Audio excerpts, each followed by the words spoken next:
गुजरिया पहचाने मेरे घर आना सबरिया पहचाने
मस्ती से गाते हो अपने हस्ती को भूल करके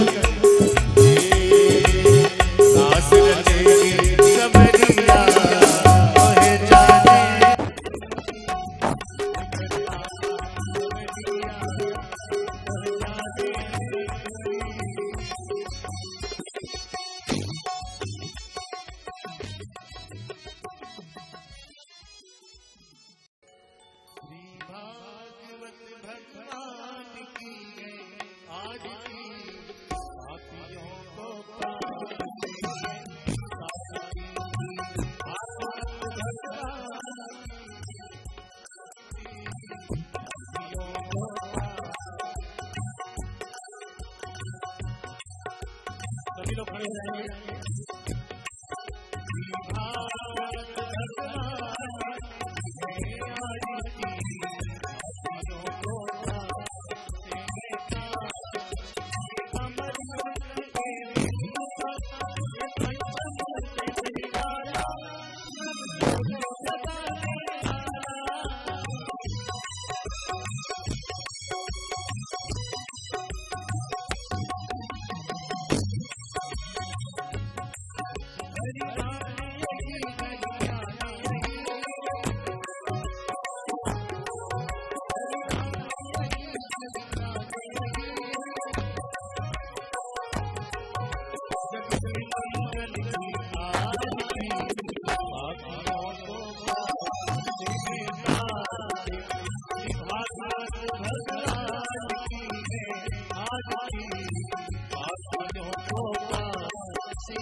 को बनाने वाला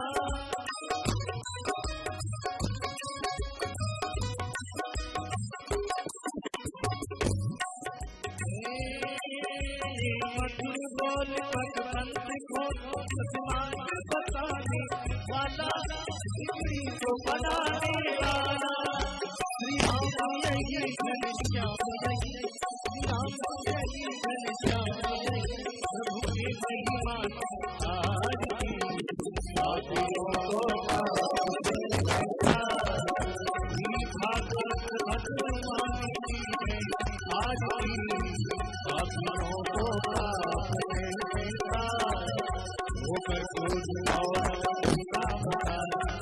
संसारिता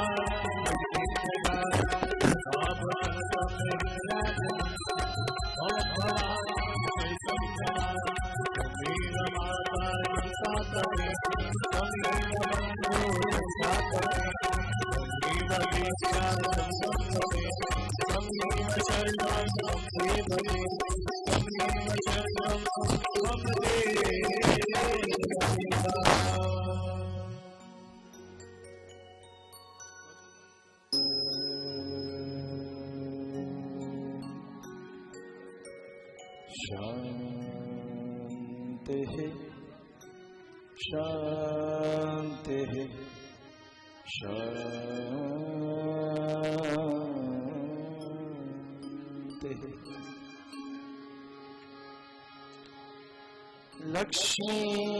लक्ष्मीनाथ समारंभा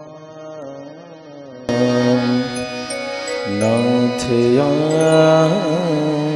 मध्यमा अस्मदाचार्य पर्यन्ता वन्दे गुरु परम्परा नमो नमो यामुनाय यामुनाय नमो नमः नमो नमो यामुनाय यामुनाय नमो नमः श्री वेंकटेश चरणाम्बुज राजहंसं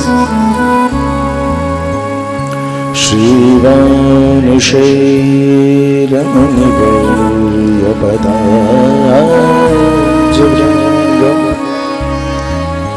श्रीशालग्रामगुरुवर्य तनूजरत्नम्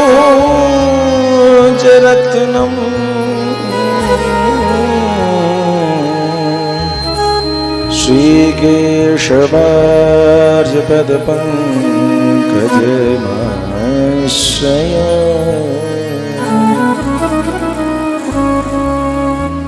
तदेव रम्यं रुचिरं नवं नवं तदेव शश्वन् मनसो महोत्सवम् तदेव शोकार्णवशोषणं नृणां यदुत्तमश्लोक यशोऽनुगीयते नमस्ते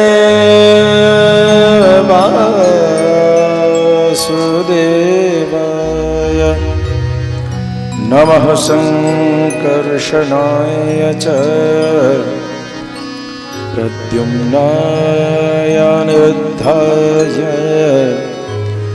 तुभ्यं भगवते नमः नमो धर्माय महते नमः कृष्णाय मेधसे ब्राह्मणेभ्यो नमस्कृत्य धर्मान् वक्ष्ये सनातनम् कृष्णाय वासुदेवाय हरये परमात्मने प्रणतक्लेशनाशाय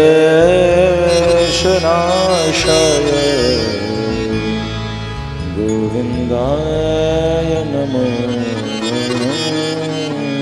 नमः। राधे मेरी स्वामिनी मैं राधे जुको दास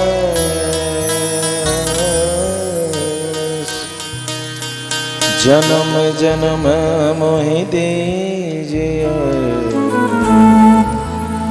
वृंदावन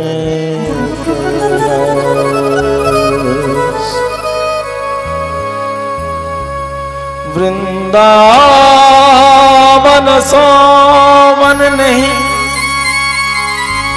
नंदगांव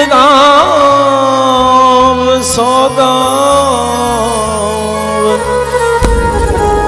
वंशी वट सो वट नहीं श्री कृष्ण नाम सुनो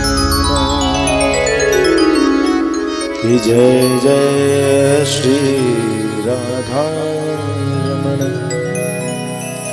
जय जय नवल किशोर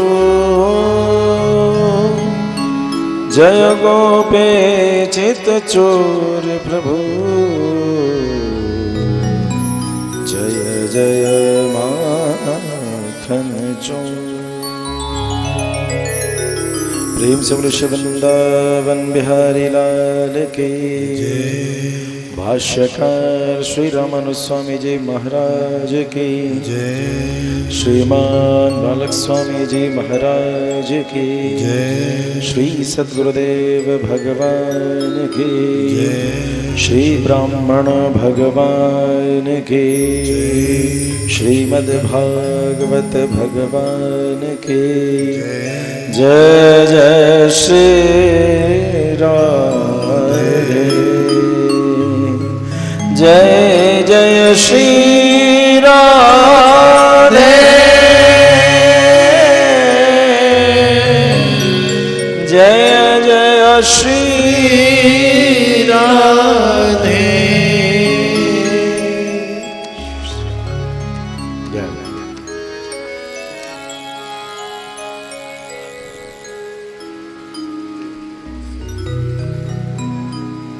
मिथिला अत्यंत ही पवित्र पावन भूमि और मिथिला की गौरव गाथा जितनी गाई जाए उतनी कम है। भगवत बंधुओं, ये वो भूमि है कि राजा जनक ने अपने विद्वत्ता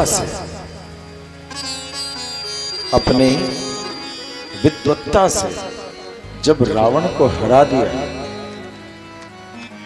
महादेव न्यायपीठ पर बैठे थे,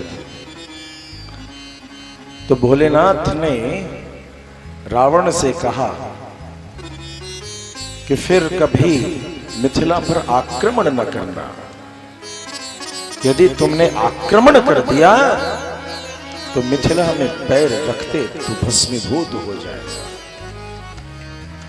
इसीलिए रावण आक्रमण करने को तैयार नहीं था। अद्भुत इतिहास है मिथिला का। शास्त्रार्थ के बल पर हम सभी ने सुना कि रावण जैसा विद्वान नहीं, मगर जिस भूमि के राजर्षि जनक के समक्ष, उनके ज्ञान के समक्ष रावण जैसा विद्वान भी हार गया, ऐसे राजा जनक और ऐसे मिथिला। भगवान के 12 महाभागवत कहलाते हैं, जिसका वर्णन श्रीमद् भागवत में है, और उसमें से एक राजा जनक है। जब हम श्रीमद् भगवत गीता में प्रवेश करते हैं तो भगवान ने अपने मुख से एक ही तो उदाहरण दिया, एक ही उदाहरण दिया, कर्मणे भी संसिद्धिम आस्थिता जनकार्य। किसी को उदाहरण के समान यदि माना तो दूसरा सज्जनों कोई और नहीं, मिथिला के राजर्षि जनक हुए।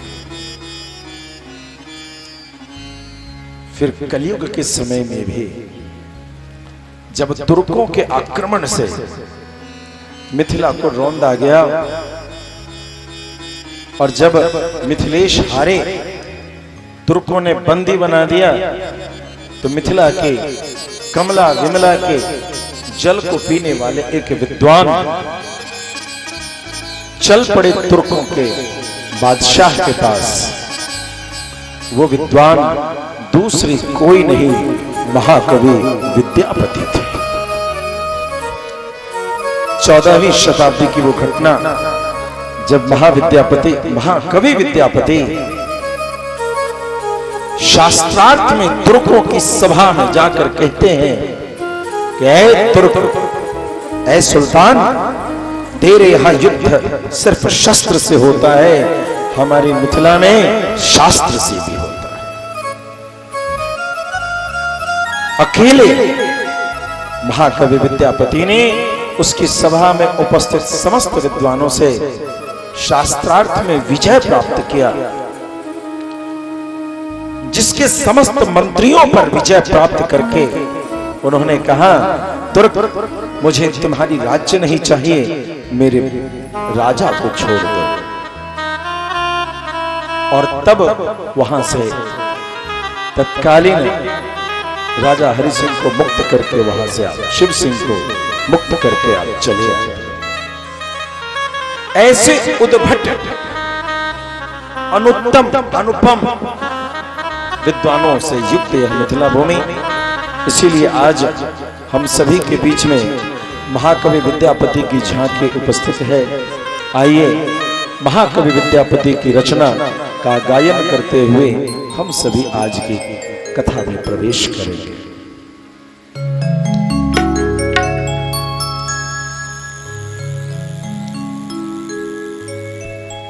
शिव हो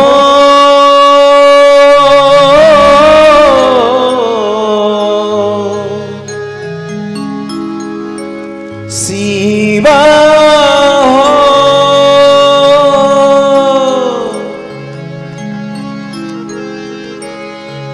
शिव हो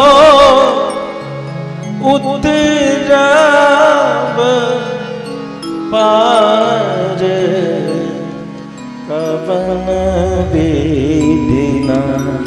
शिव हो उतराव पार, कवन विधिना। शिव हो उतराव पार, कवन विधिना।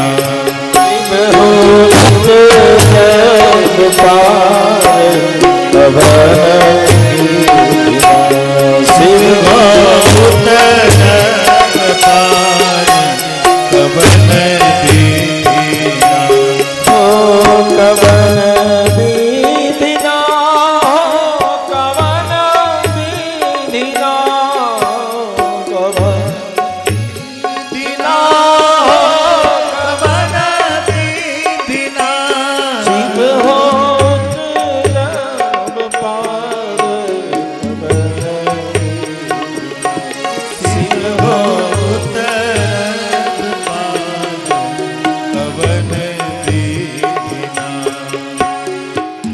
सभी लोग बड़े भाव से, यदि आपको यह पद नहीं याद है तो आप स्वयं को मिथिलावासी नहीं कहला सकते। जिसके वाणी में विद्यापति के पद न हो वो मिथिलावासी कहलाने का अधिकार नहीं।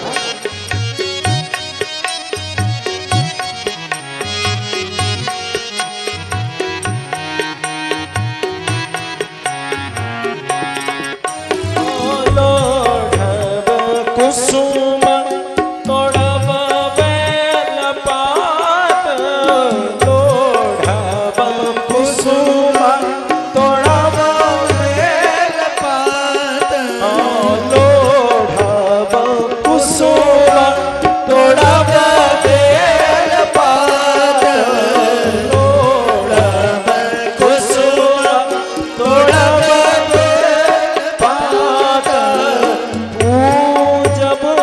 सता शिव कोई किसा। हाँ पूरब सता शिव कोई किसा। शिव हो उत्तर पार कवन देखना। शिव हो सभी लोग बड़े भाव से गाते हुए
की तालियों के साथ महाकवि विद्यापति के कृपा से ही मिथिला सदा सर्वदा स्वतंत्र रहा। ऐसे महाकवि के लिए सभी लोग तालियां बजाते हुए बस चढ़न शिव फिरती मसा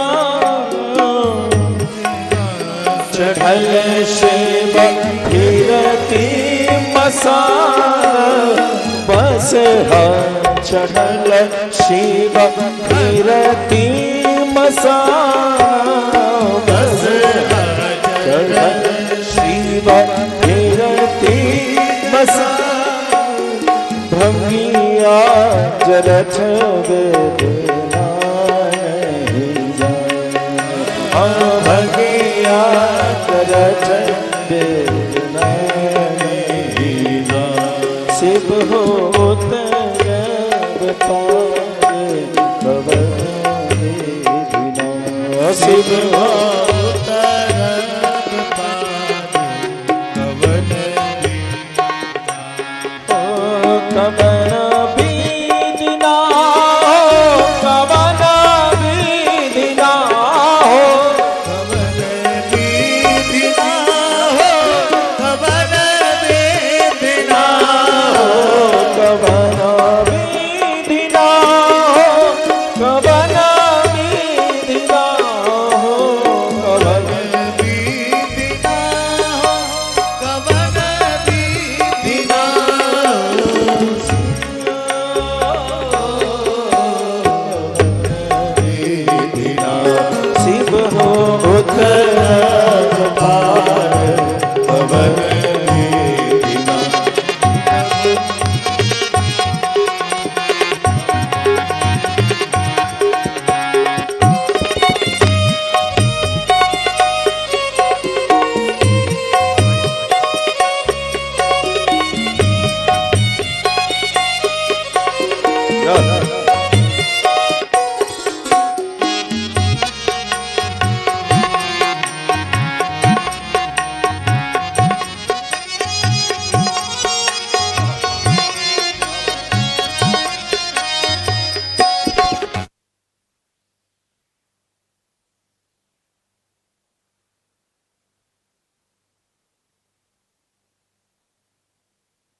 सुनो हे महेश भनहि सुनो हे महेश भनहि विद्यापति सुनो हे महेश भनहि विद्यापति सुनो हे महेश निराधार जानी निराधार ज्ञानी निराधार जानी मोर हर निराधार जानी मोर हर शिव हो उतर कवन दीना शिव हो उतर पार कवन दीना गवन विधिनारे गवन विधिनारे कवन दीना गवन विधिनारे हम गवन गवन गवन गवन विधिनारे गवन विधिनारे गवन कवन विधिनारे कवन विधिनारे कवन कवन दीना कवन विधिनारे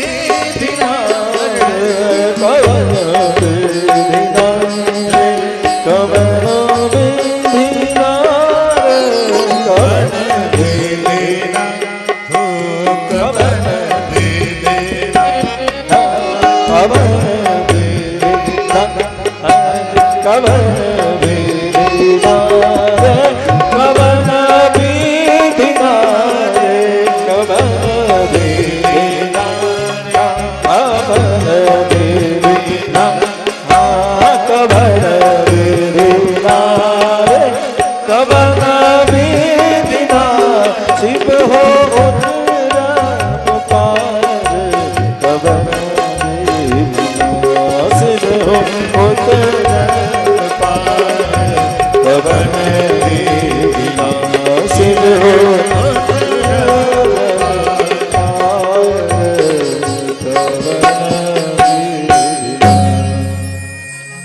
भक्तवत्सल भगवान की नमः पार्वती पतये हर हर महादेव।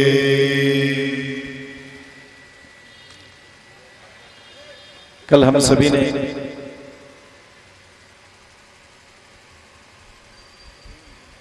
कथा के प्रसंग में यह दिव्य रहस्य सुना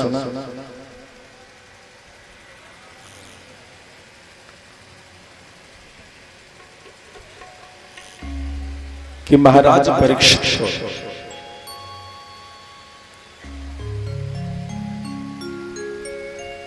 ऋषिवर के अपमान के कारण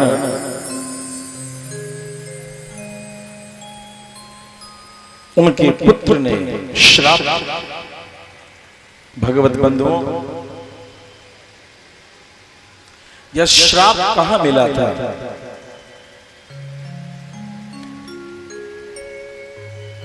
कभी भी किसी ब्राह्मण का संत का अपमान न कर। इस ब्रह्म सभा में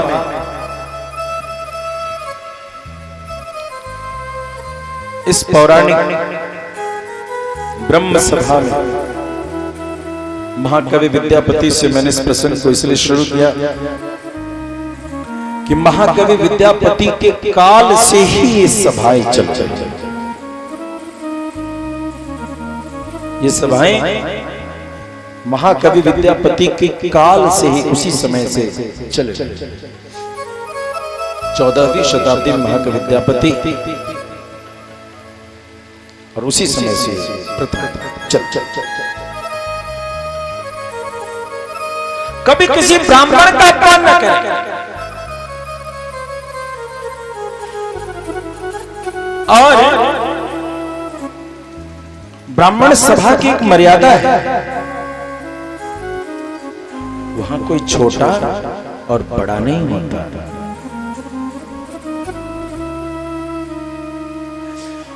ब्राह्मण सभा में कोई ब्राह्मण का बच्चा न छोटा होता है न बड़ा होता है। यदि तुम्हारे हृदय में यह भाव हो कि वो बड़ा वो छोटा, तो समझ लेना तुमने अभी ब्राह्मण सभा की महिमा को समझा ही नहीं। तुम तो आदमी की सभा में बैठे, बड़े छोटे का भाव हटाते।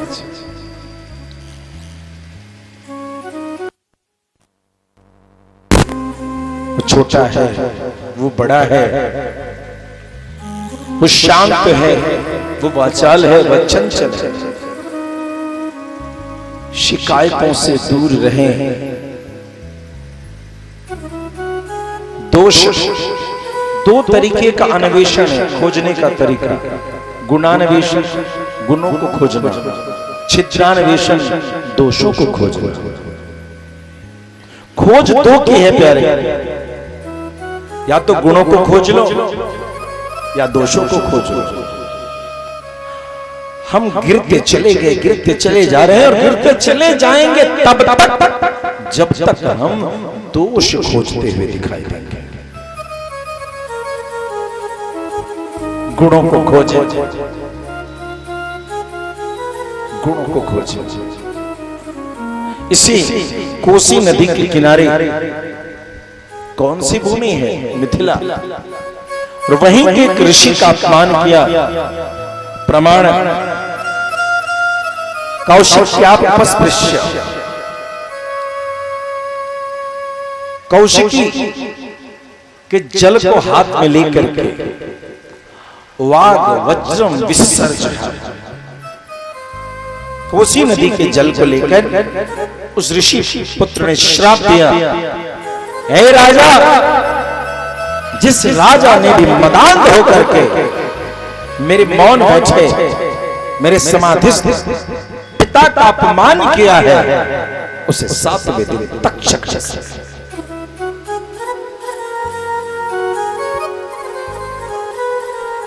ध्यान देंगे। ये श्राप तो मिला मिथिला में, फिर भागवत की कथा कहां हुई? श्राप तो मिला मिथिला में, कत्ता मिले भागवत की कथा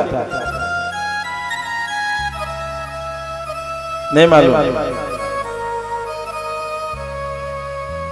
एक प्रमाण कहता है कि मुजफ्फरनगर पश्चिमी यूपी, उसमें एक तीर्थ है जिसका नाम है शुक्ताल, वहां पर श्रीमद् भागवत की कथा है। लेकिन भगवत बंधुओं ध्यान देंगे,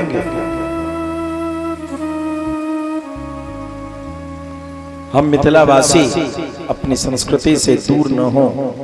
यहाँ की गौरव गाथा बहुत विशाल है। हम जब तक मात्र अपने पिता दादा परदादा के गौरव में पागल हुए रहेंगे, तब तक खुद को पहचान नहीं पाएंगे। हम कुल खानदान मात्र अपने बाप बाबा और ज्यादा से ज्यादा पर बाबा तक समझते हैं, लेकिन यह कुल तो बहुत विशाल है।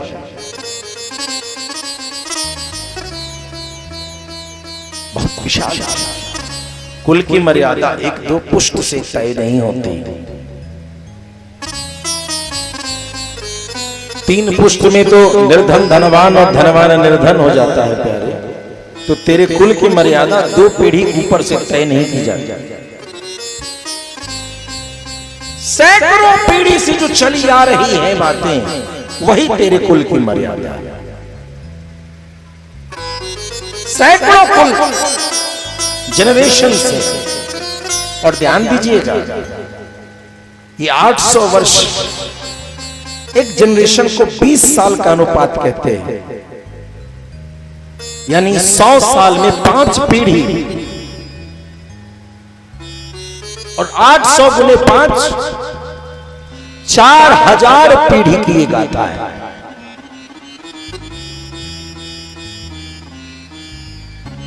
एक दो पीढ़ी ऊपर की कथा नहीं है ये सभागाछी, 4000 पीढ़ी गणित जिनका सही हो जोड़। हम सभी ने अपने कुल खानदान का दायरा ही छोटा कर दिया, विशाल। अब इस मिथिला के रहस्य को समझते हैं। श्राप मिला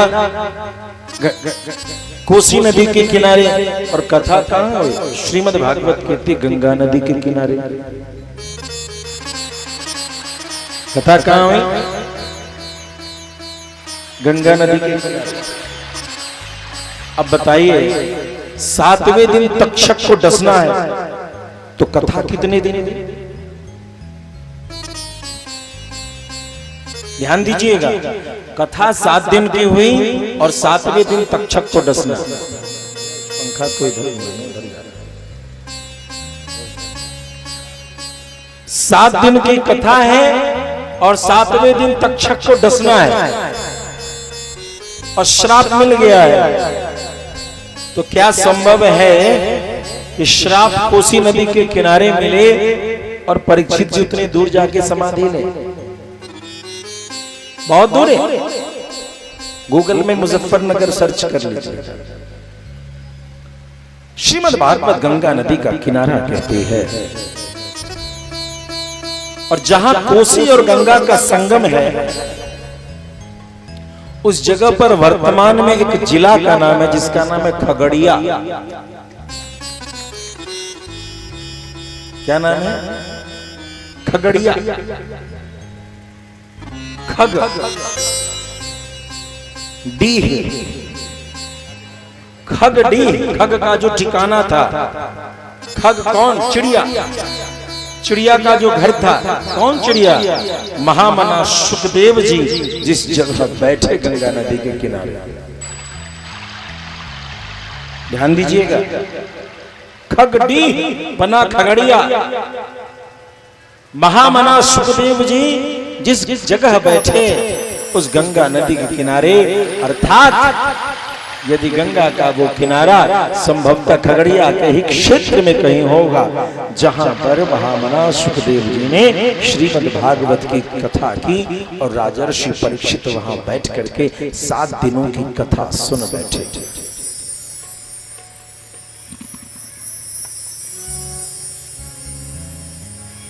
ये भागवत मिथिला की धरोहर है। हम अपने धरोहरों से दूर होते जा रहे हैं। एक तो पुष्ट की अहंकार में जीते।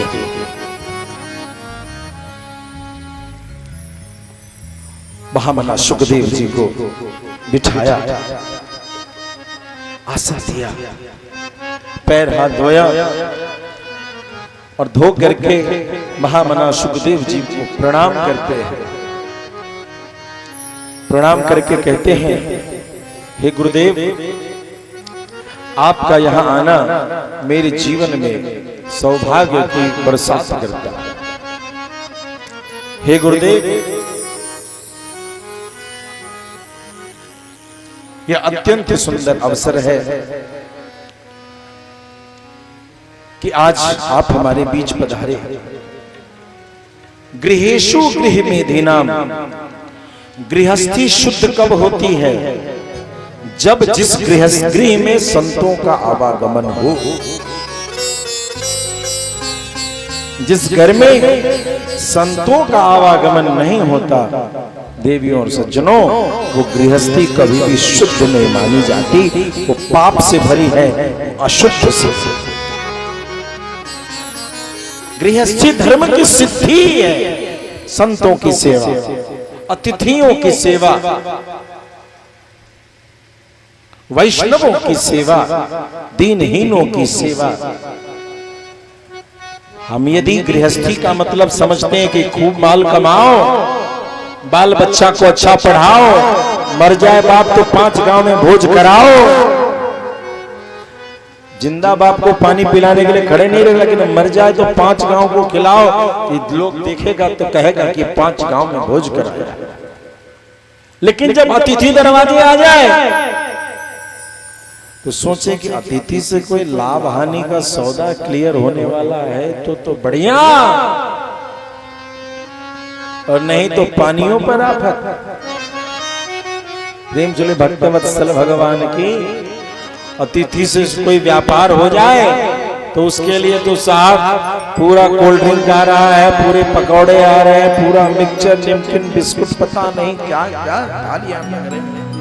और वही कोई अतिथि सामान्य आ गया, दूर एकरा तहिना घूमत रही चाहिए, एकरा चक्कर में पड़ला सके दे दही किछियो, चूड़ा दे दही, आम दे दही, अपन कहते चलते।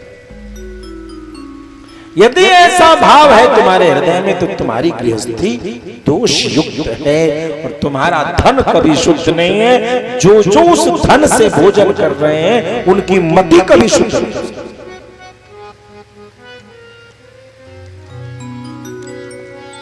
जैसा खाओगे अन्न वैसा होगा मन, जैसे पियोगे पानी वैसी होगी वाणी। तुम्हारे धन का, अन्न का सम्मान, शुद्धि का विधान यह है कि तुम अतिथियों को निष्काम भाव से सेवा करो, निष्काम भाव से, निस्वार्थ भाव से। जब तक आतिथ्य नहीं करना जानते तब तक तुम्हारी गृहस्थी तो पाप का डेरा है। देवियों सज्जनों, वो गृहस्थी एक श्मशान है और उसमें जिंदा लाश रहते हैं, वो शुद्ध नहीं है। सच जानो, तुम कितना भी लोटा से लोटा जल चढ़ाते रह जाओ, कितने भी तुम उपवास कर लो, लेकिन उस घर पे कभी भगवत कृपा नहीं हो सकती जिसमें भगवान के भक्तों की सेवा नहीं होती। ध्यान देना, भगवान 100 कौरवों को भी देखते हैं। महाभारत के संग्राम में एक तरफ कौरव की 18 क्षौणी सेना, एक तरफ 11 क्षौणी सेना, बीच में कौन है? कृष्ण। कौरव बेचारे मारे गए, पांडवों की रक्षा हुई। अरे भगवान का दर्शन यदि अमोघ होता तो कौरव क्यों नहीं बचे? कौरव क्यों नहीं बचे? राम रावण के संग्राम में देखें, पीछे बानर है और आगे राक्षस हैं। राक्षसों के साथ भगवान ने क्या किया और बानरों के साथ भगवान ने क्यों किया? भगवान तो दोनों के सामने, दोनों को देख रहे थे, बानरों को भी और राक्षसों को भी। भगवान जो है कौरवों को भी और पांडवों को भी। यदि भगवान के देखने से तेरा कल्याण होना होता तो 100 कौरवों का कल्याण होता, रावण के समस्त कुल की रक्षा हो जाती। लेकिन भगवान के देखने मात्र से कुछ नहीं।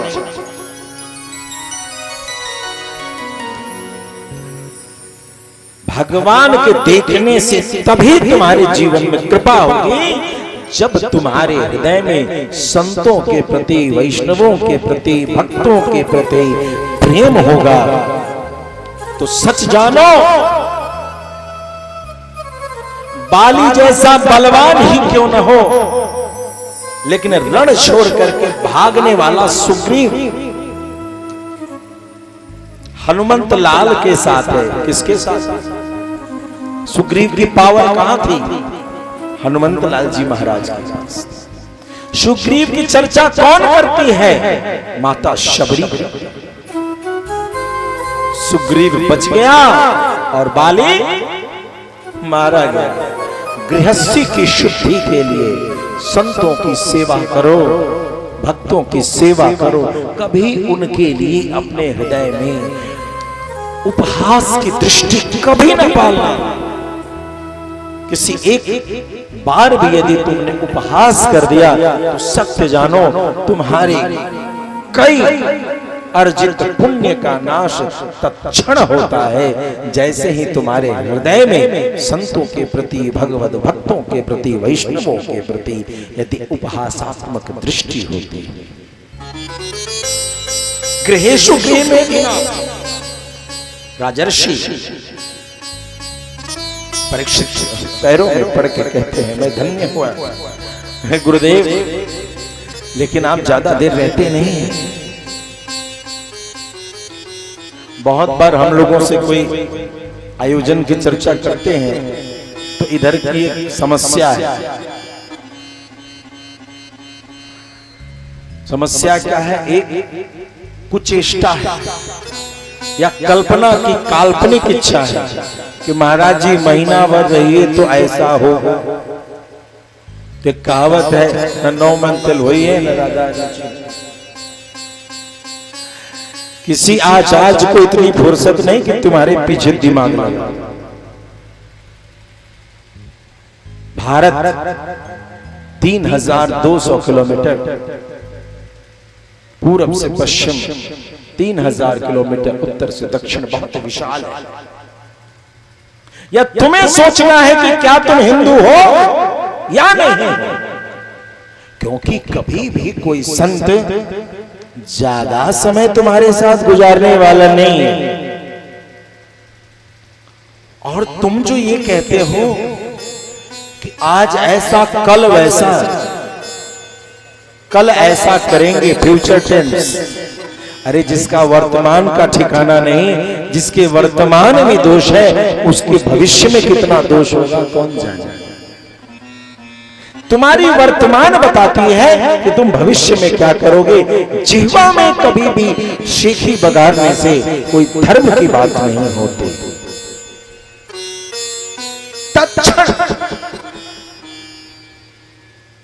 भगवत भागवत दरबार में तत्क्षण होता। अरे ये भूमि कैसी है?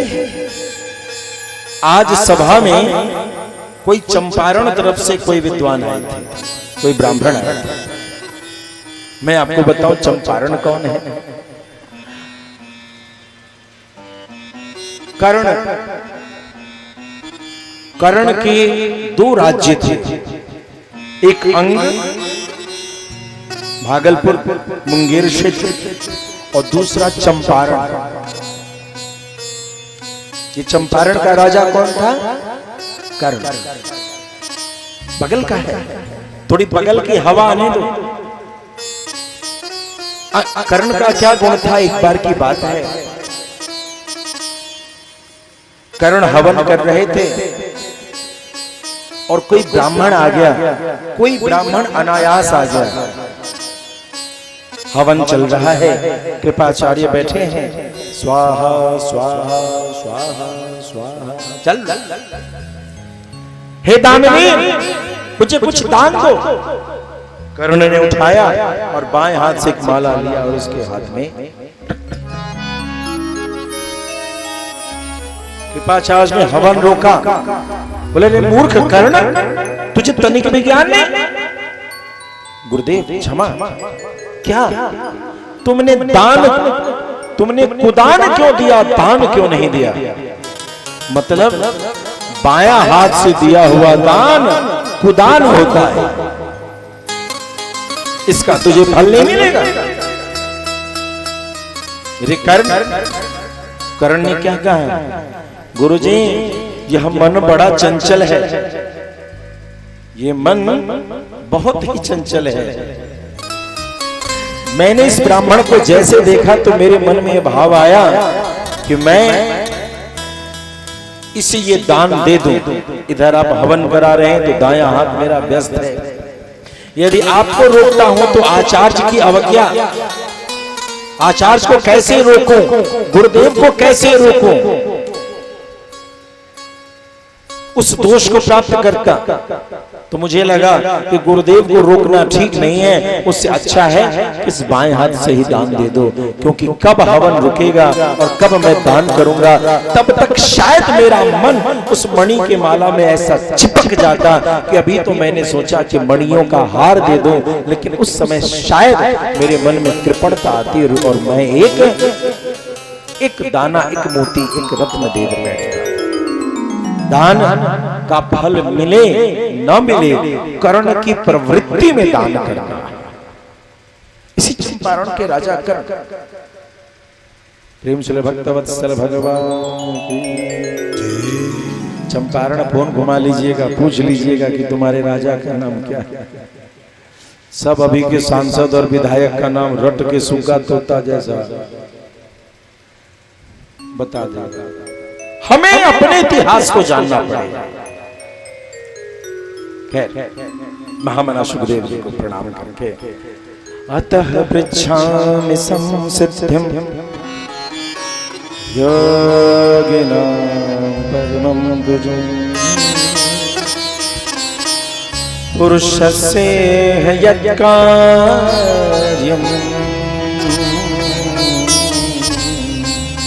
म्रियमाणस्य सर्वथा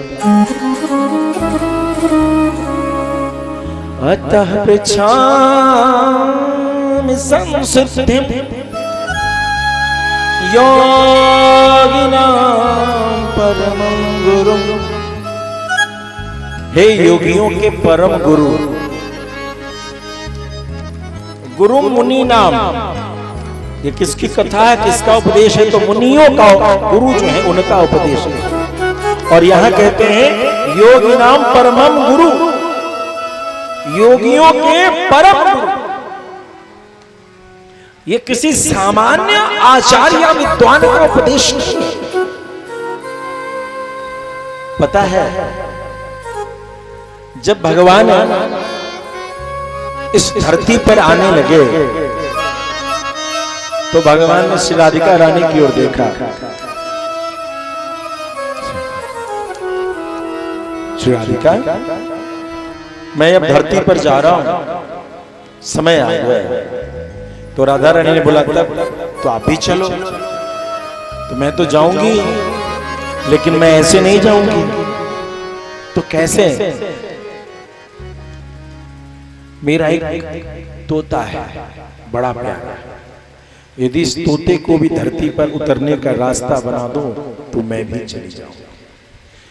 वे तोता कौन है? सुखदेव जी हैं। वे ही तोता जो गोलोक में श्री राधिका को अपनी मिठास से आनंदित करते हैं। ये तो गोलोक का तोता था। ये सुगा राम राम हमारे तुम्हारे घर का सुगा नहीं था, ये राधे रानी का, उनका तोता यहाँ सुखदेव बन करके उपस्थित हुए हैं। योगिना ध्यान देंगे, श्राप है तक्षक के डसने का, लेकिन प्रश्न क्या है? पुरुषस्य हयत् कार्यं म्रियमाणस्य सर्वथा, पुरुषस्य हयत् कार्यं, जो म्रियमाणस्य मरने वाला।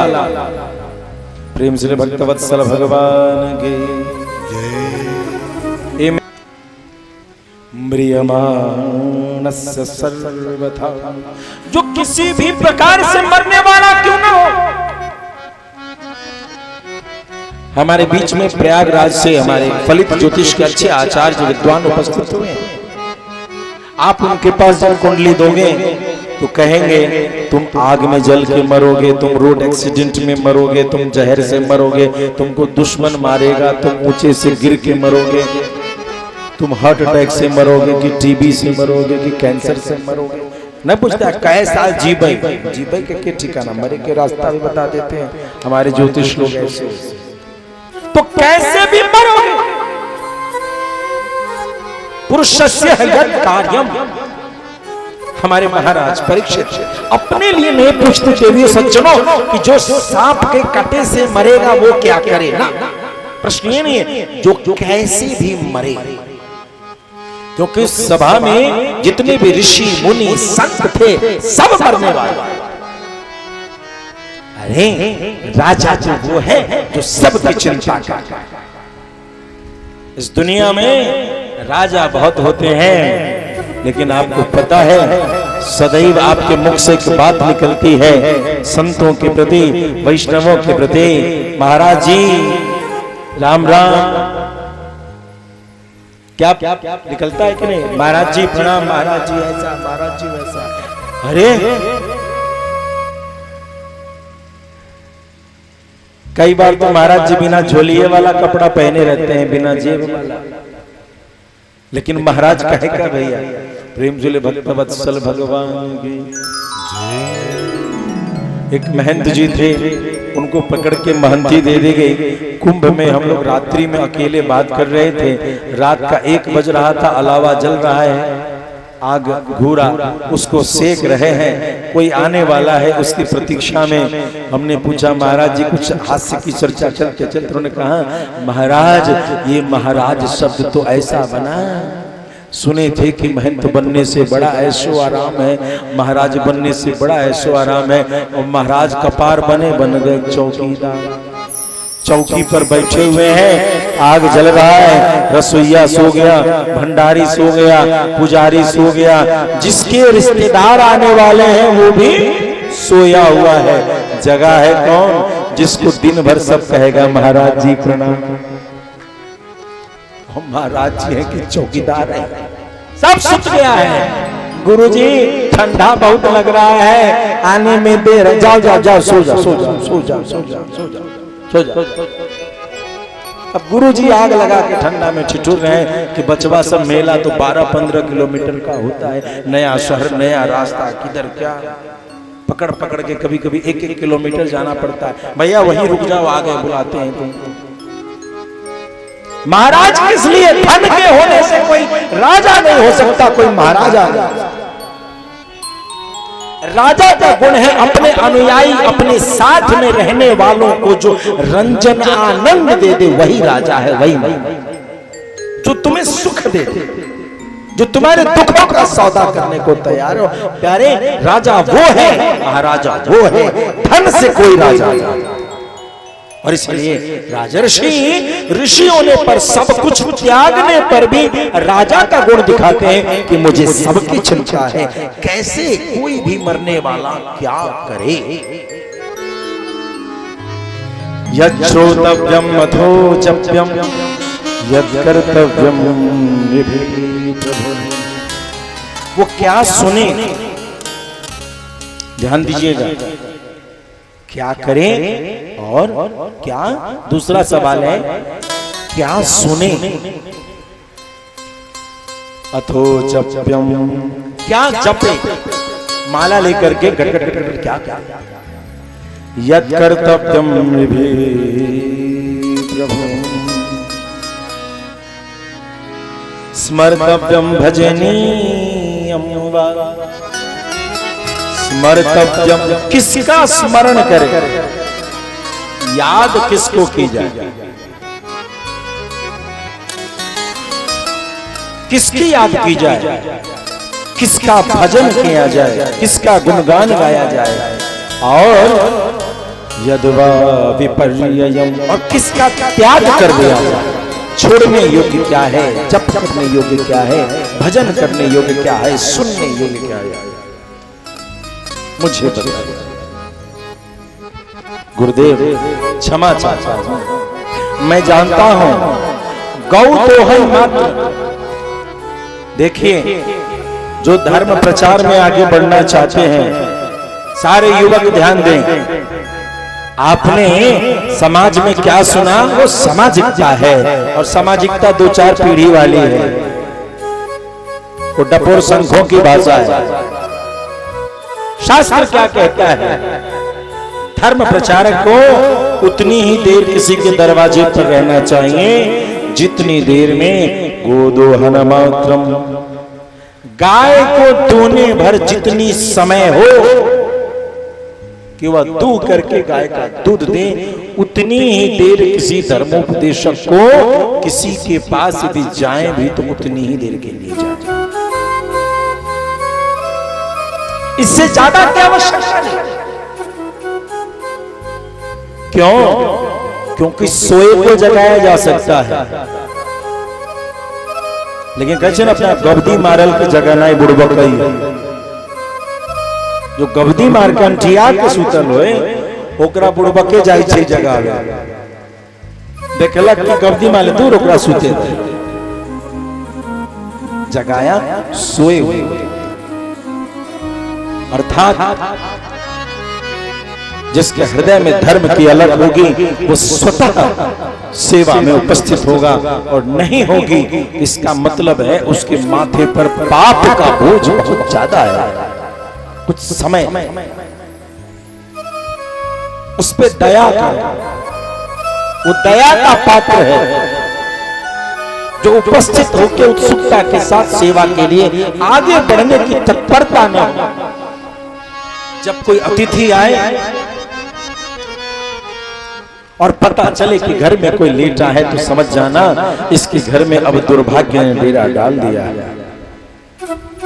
और हम सभी बैठे कहां हैं? ये सभागाछी यदि विवाह की परंपरा का द्योतक है, यदि शास्त्रार्थ की परंपरा का द्योतक है, तो गृहस्थी धर्म को शुद्ध करने वाले आतिथ्य के नियम का भी यही कथा है। देवी और सज्जनों, यहां सिर्फ शादियां ही नहीं होती, शादियों के साथ इस कर्तव्य का भी प्रदर्शन की परंपरा रही कि तुम्हारे द्वार अतिथि कभी आए तो तुम कैसे सेवा करना। ये क्षेत्र, ये पंचकोशी, ये जो पंचकोशी का क्षेत्र था, इसकी महिमा आतिथ्य से थी, आतिथ्य से थी कि हर दरवाजे पर रोज प्रातः काल, हर खप्पड़ छप्पर पर, हर छत पर पीली लाल धोतियां धुली हुई लटकी दिखाई देती थी। हर घर एक मंदिर था, क्योंकि हर घर में कौन था? एक ब्राह्मण। और ब्राह्मण कौन है? तो साक्षात विष्णु का स्वरूप। मंदिर की आवश्यकता नहीं, हर घर मंदिर था। ईंट पत्थरों के मंदिर दुनिया में मिलते थे, मगर ब्राह्मण का मंदिर यही यदि कहीं था तो वो ये पंचकोशी का क्षेत्र था, जहां हर हर एक मंदिर हुआ करता था। प्यारे देवी और सज्जनों, अपने हृदय में उस पुजारी का जन्म दो जो एक ब्राह्मण की पूजा कर सके। दुनिया देख रही है।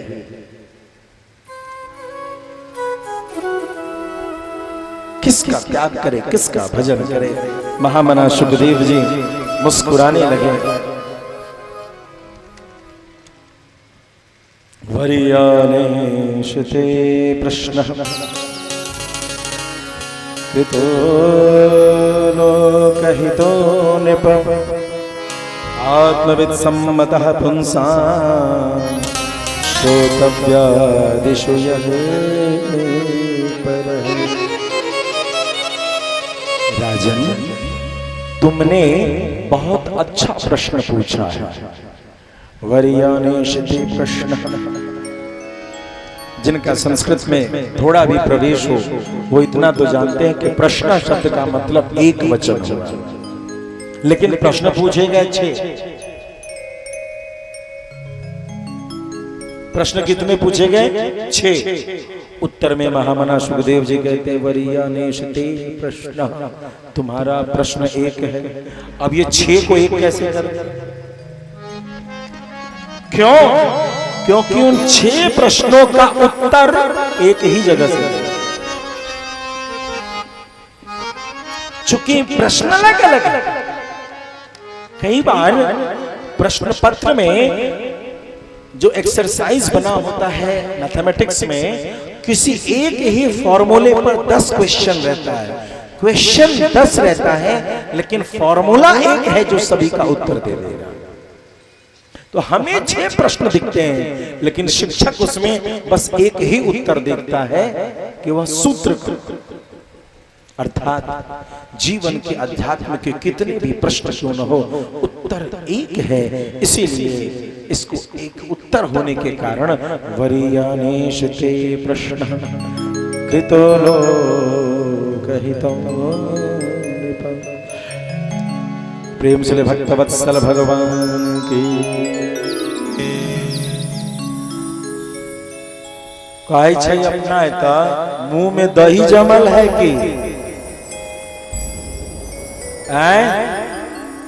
कि सुपारी देने चीजें नहीं गिर जाए मुंह से। प्रेम से भक्तवत्सल भगवान की जय।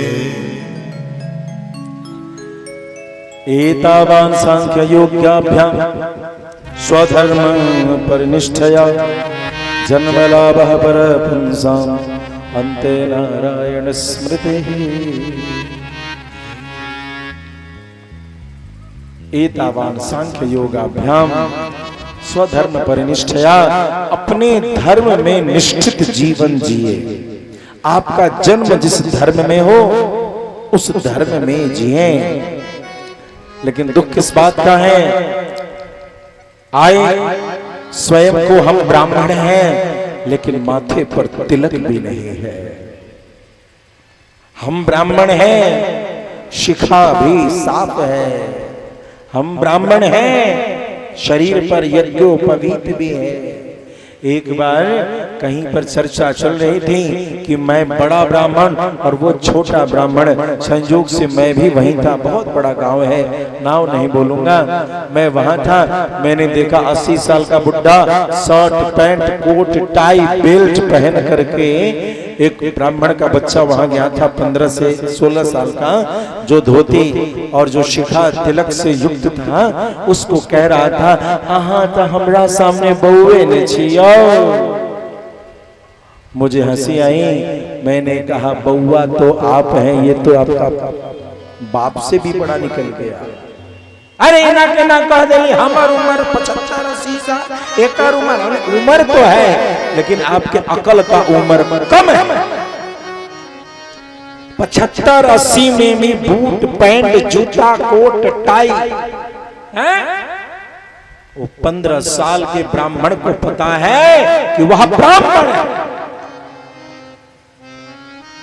लेकिन आप 80 साल के हो गए, जीवन भर का पढ़ा लिखा कमाया सब सत्यानाश, कि इस उम्र में भी आपको पता नहीं चला कि आप ब्राह्मण हैं। ऐसा ज्ञान कैसा ज्ञान है, जैसे चना हो और भीतर घून लगा हो, दिखने में चना है लेकिन भीतर खोखड़ा बीज कहीं कोई रोपाता है। माथे पर तिलक नहीं है, शिखा नहीं है, भोजन का विचार नहीं है, वाणी में संयम नहीं है, वेद शास्त्र की सेवा नहीं है, किसी दूसरे ब्राह्मण की सेवा करने में छोटे और बड़े का भाव रखते हो और कहते हो कि मैं उम्रदराज ब्राह्मण। तुम्हारी उम्र तो व्यर्थ में गुजर गई कि तुझे पता ही नहीं चला कि ब्राह्मण का बच्चा छोटा हो बड़ा हो वो तेरे लिए पूजनीय है, तू भी उसके लिए पूजनीय और वो भी तेरे लिए पूजनीय।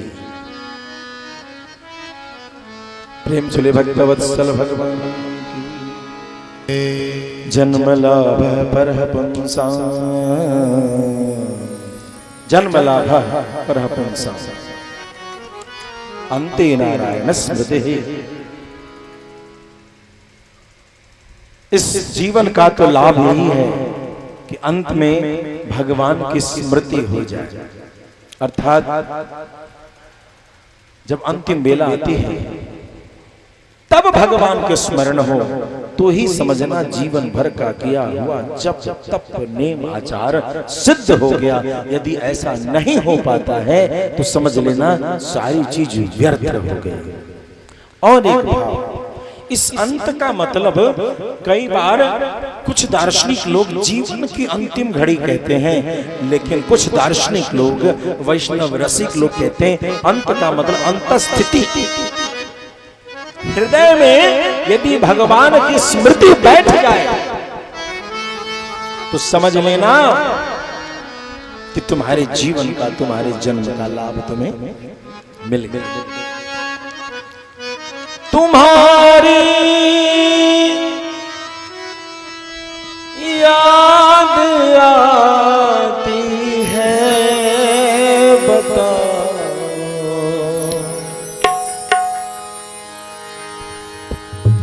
क्या करें मोहन,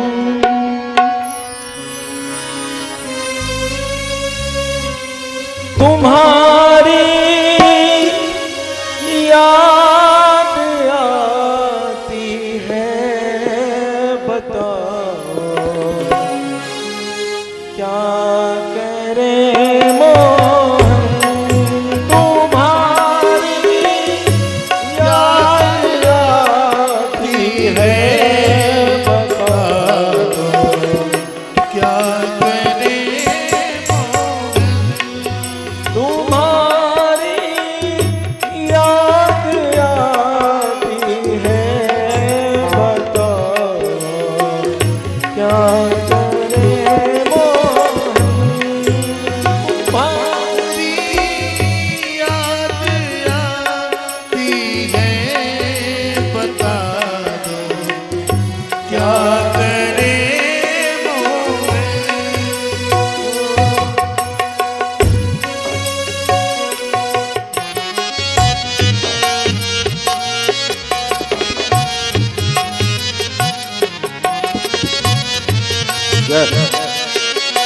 मीठी मीठी तालियों के साथ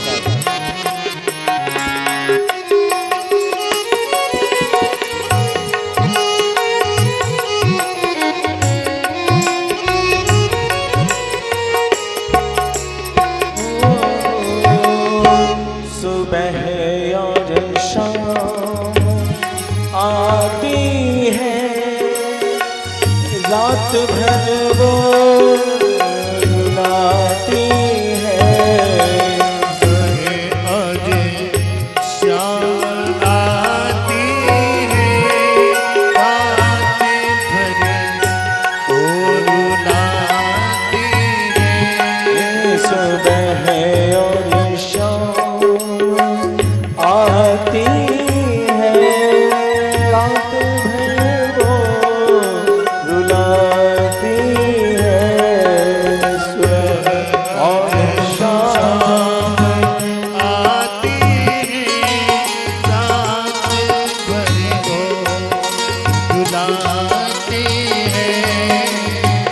चैन हमको नहीं आता, चैन हमको नहीं आता।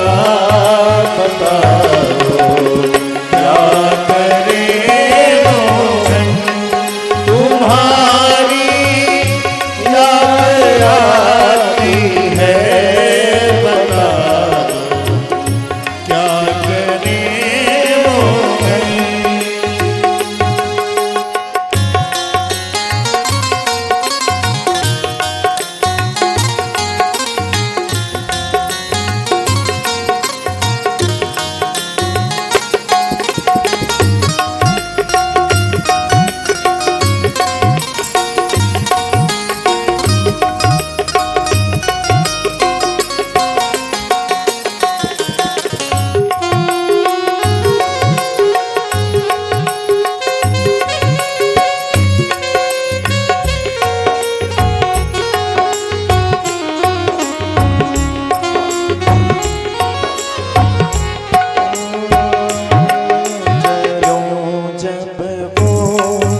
न चलने दे, रुकूं जब वो न रुकने दे।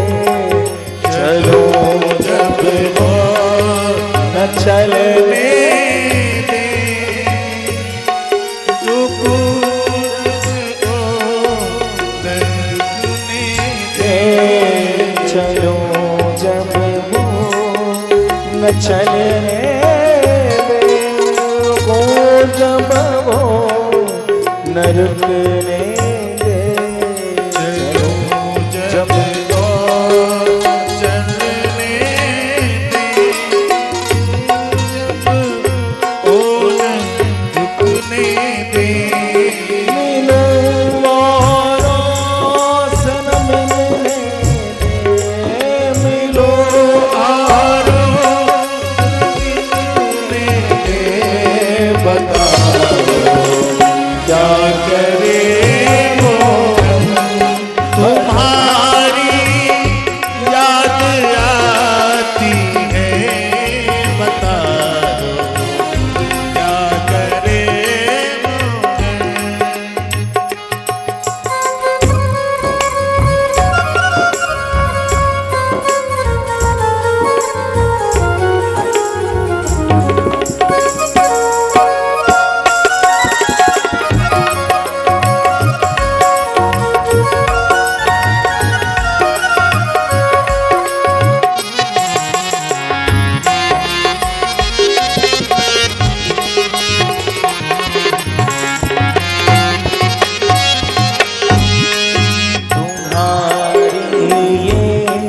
और तुम इसके हमारी कौन चलने दे।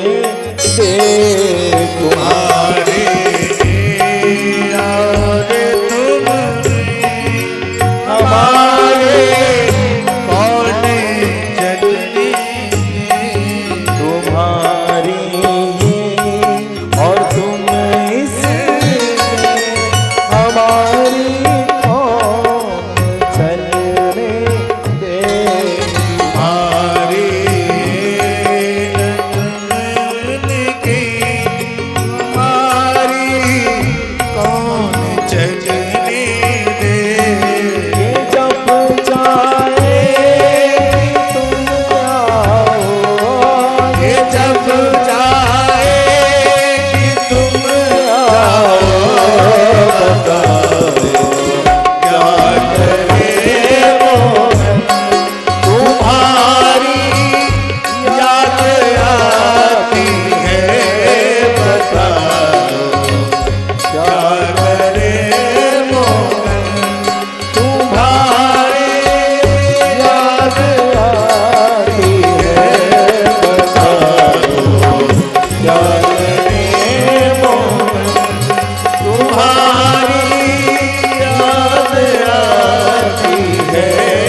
चलूं जब वो न चलने दे,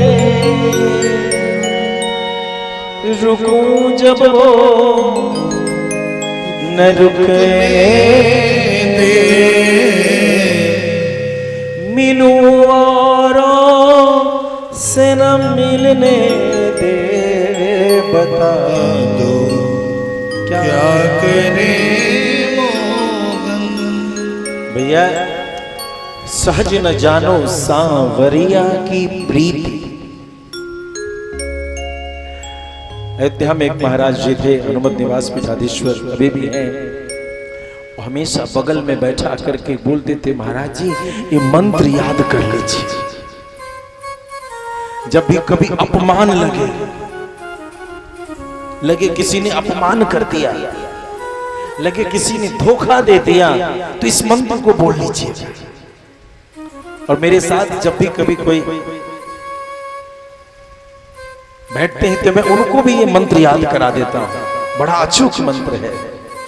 सहज न जानो सांवरिया की प्रीति। ये श्याम सुंदर की प्रीति सेवा सहज नहीं है प्यारे। तन छूटे,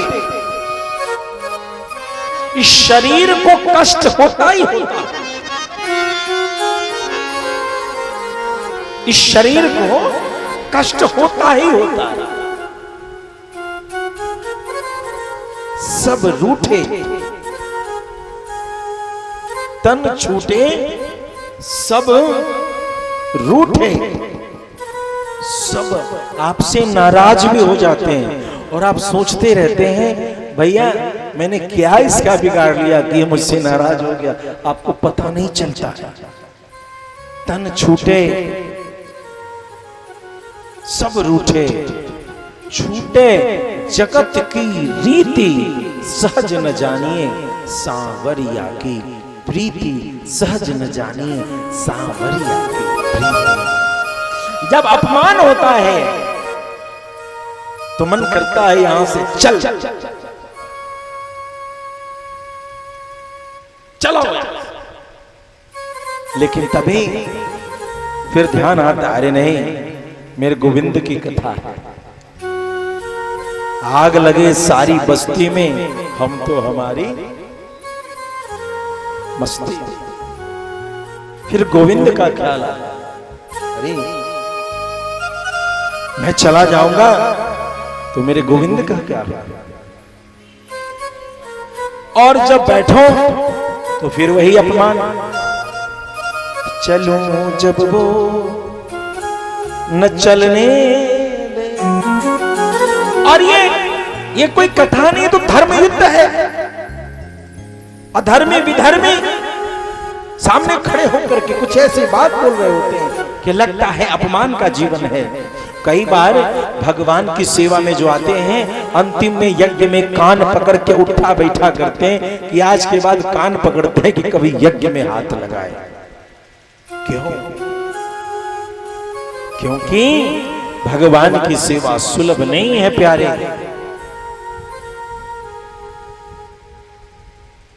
या कहीं न कहीं आपके जीवन को एक अलग दशा दिशा में ले जाती है। और वो दशा दिशा तो भगवान के दीवाने लाडले ही समझते हैं। दुनिया नहीं समझ पाती कि भगवान की सेवा में क्या आनंद है। ये जो संगीत से भगवान का दरबार सजाते हैं ना, इन्हें मालूम रहता है कि यदि किसी और का दरबार सजाएंगे तो बहुत कमाएंगे, बहुत। लेकिन भगवान के दरबार में जाएंगे थोड़ा कम आता है। जेब में छोटा जेब रखना पड़ता है कि भर जाए जल्दी से। लेकिन फिर भी इन्हें पता है कि अपनी दो रोटी के लिए तो अपने सुर सरगम से, संगीत की सेवा से दो रोटी भी कमा लिया। और लेकिन भागवत की जो कथा सुनी तो इससे अपने पितरों के भी उद्धार। ये अन्य दरबार में नहीं मिलेगा। महामना सुखदेव जी ने बोला, हरे राजन, तू जो कहता है तो सुन, मैं तुझे एक बात बताऊं। तू जो चिंतित है कि 7 दिनों में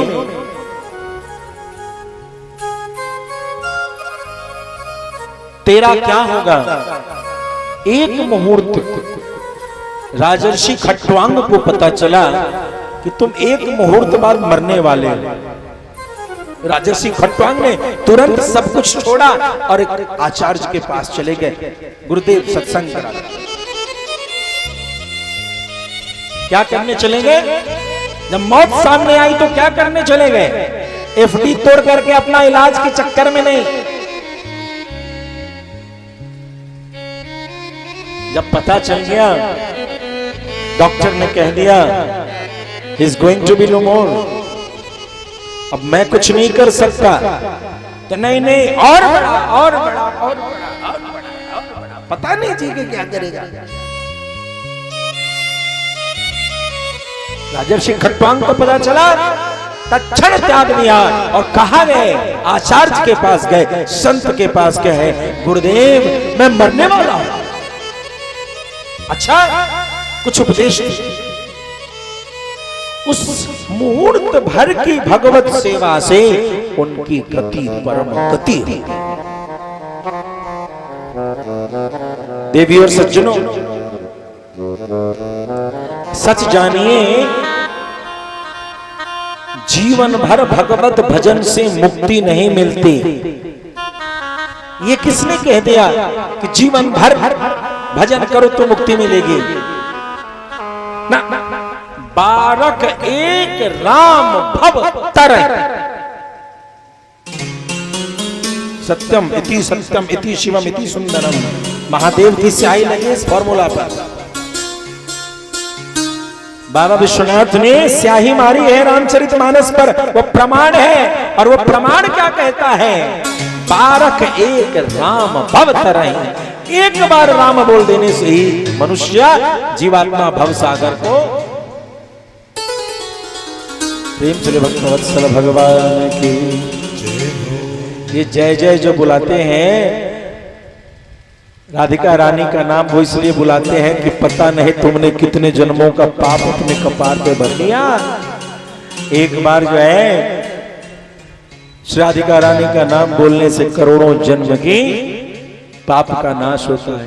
जय जय श्री राधे। बारक एक राम भवता रही।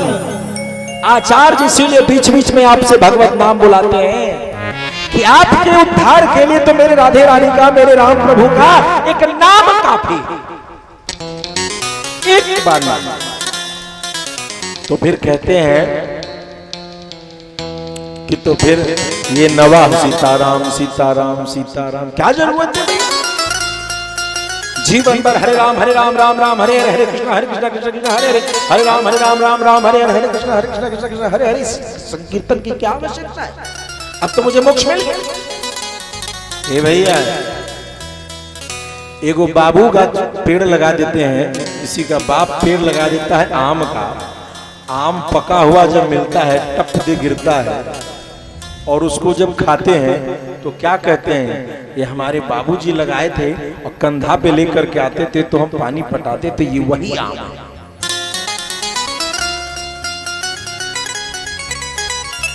हमको और आपको तो ये मिट्टी का इंची टेप से नाप रहे होंगे कि ये मिट्टी किसकी है, पेड़ किसका है, लेकिन प्रयागराज से आए हुए हमारे भाई जो कहते हैं कि मैं जन्मभूमि दर्शन करने आया, उनको इस मिट्टी में जो अपनापन लग रहा होगा वो आपको और हमको नहीं लग रहा होगा, क्योंकि बिछड़े हुए हैं ना, बिछुड़ा है, दूरी है, तो तड़प। हमें आपको बैठने में हो सकता है कष्ट हो, लेकिन इतने लगभग 24 घंटे से हम लोगों के बीच में तीर्थराज प्रयाग से आए हुए हम सबके परिवार के अपने, इनके गोत्र और मूल के इस गांव में हैं, अपने अपने परिवार के, अपनी खून यहाँ उपस्थित हैं। लेकिन कभी आप इनको देखिए, बड़े मस्त मौला, कहीं ईंटा पर बैठ रहे हैं, कहीं पेड़ पे बैठ रहे हैं, कहीं बैठ रहे हैं, कहीं घूम रहे हैं, क्योंकि ये अपने उस मिट्टी की खुशबू की खोज में आए हैं कि वह मेरा मिट्टी कहाँ है, जहाँ सभा लगती थी उस मिट्टी की खुशबू चाहिए। हमें आपको कुर्सियां चाहिए, लेकिन इन्हें वो मिट्टी चाहिए, मिट्टी की खुशबू चाहिए। मिलन अंत है मधुर प्रेम का और विरह जीवन है। प्रेम तभी फलीभूत होता है जब उसमें विरह वेदना, यदि विरह वेदना न हो तो प्रेम कभी भी परिपक्व नहीं। जिसमें सिर्फ प्राप्ति प्राप्ति प्राप्ति प्राप्ति की चेष्टा हो वो प्यारे वो प्रेम नहीं, वही वासना के रूप है। त्याग त्यागा शांति अनंतरम, श्रीमद् भगवत गीता। जब तक तेरे हृदय में त्याग की भावना नहीं है, तू न माँ बाप से प्रेम कर सकता है, न भाई बंधु से प्रेम कर सकता है, न अपने पति पत्नी में प्रेम कर सकता है, न समाज से प्रेम कर सकता है। तो किसी का नहीं हो सकता जब तक तेरे हृदय में त्याग की भावना की उत्पत्ति न हो। देते चलो, जो जितना बड़ा प्रेमी है वो उतना बड़ा दाता है,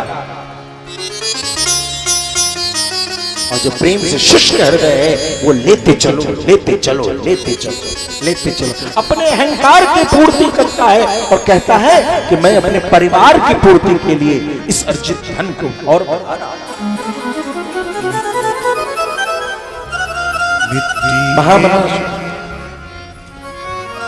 महामना सुखदेव जी अत्यंत ही सुंदर भाव से राजर्षि परीक्षित को देखते हैं और कहते हैं, तुझे तो 7 दिन है रे प्यारे, 7 दिन, तू क्यों बावला हो रहा है? बैठ, सुन, तुझे मरने का तरीका सिखाता हूं। महामना सुखदेव जी ने पहला उपदेश क्या दिया? प्रेम से भक्तवत्सल भगवान की जय। मरने की विधि कौन कौन सीखना चाहता है? सीखेंगे कैसे मरे।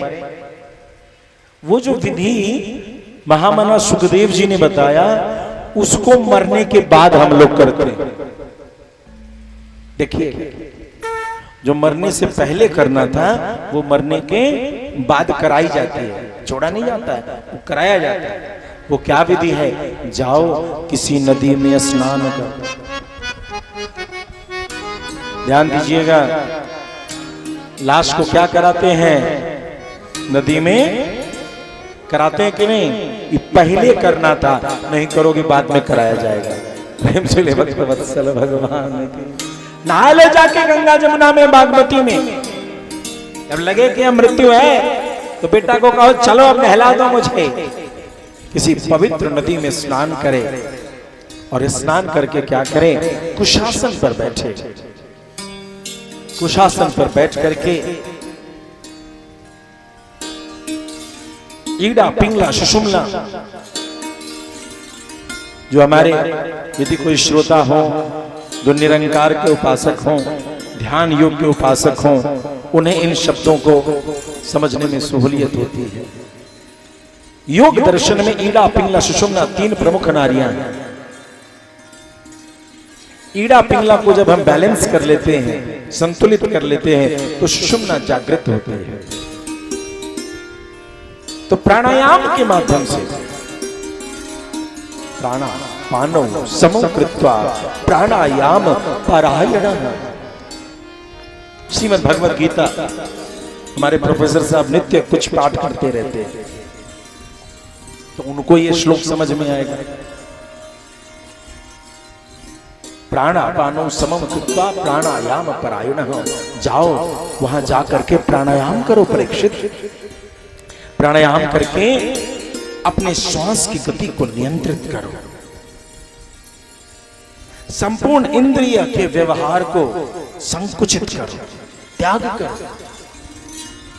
इंद्रिय के व्यवहार का त्याग करके अपने इंद्रिय को संकुचित करो और इंद्रिय के सारे तत्व को अपने मन में समाहित कर लो। जो ये 5 प्राण तुम्हारे शरीर में भ्रमण कर रहे हैं, प्राण अपान समान व्यान उदान, इन पंच प्राण को अपने मन के साथ सन्निहित करो और इस मन को उस परमात्मा में सन्निहित करता हुआ भगवान का ध्यान दो विधि से किया जाता है। एक विधि इस संपूर्ण जो स्थूल शरीर का ध्यान है, भगवान के स्थूल शरीर और सूक्ष्म शरीर दो प्रकार का ध्यान है। एक संपूर्ण विश्व में जहां कहीं भी कुछ भी है वह संपूर्ण भगवान के शरीर के भीतर ही विद्यमान है। ऐसे महाविराट स्वरूप में भगवान के ही शरीर में अनेकानेक लोकों की कल्पना करो और उसका ध्यान करो।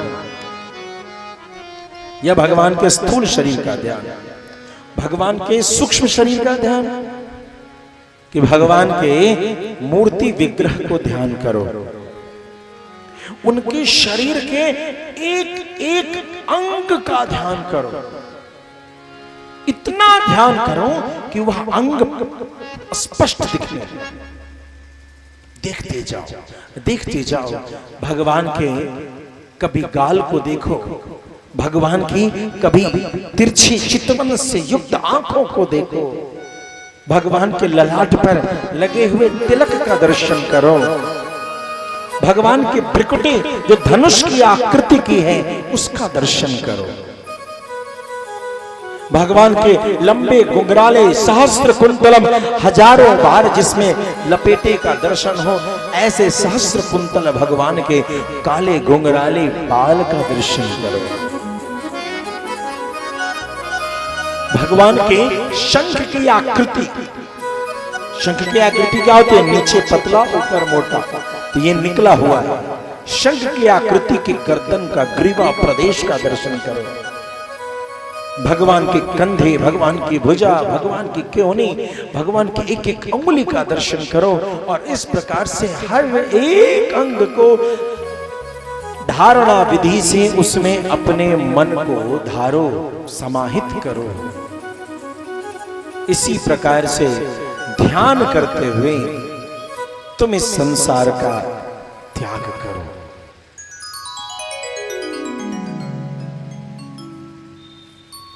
हो तेरी मंद मंद मुस्कानियों पे। आइए भगवान की सुंदर झांकी का गायन दर्शन हम सभी करें। हो तेरी मंद मंद मुस्कानियों पे बलिहारी प्यारे जो, बलिहारी प्यारे जो।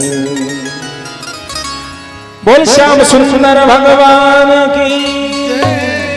वो तेरी मंद मंद मुस्कानियों पे, तेरी मंद मंद मुस्कानियों पे बलिहारी प्यारे जो, बलिहारी प्यारे जो।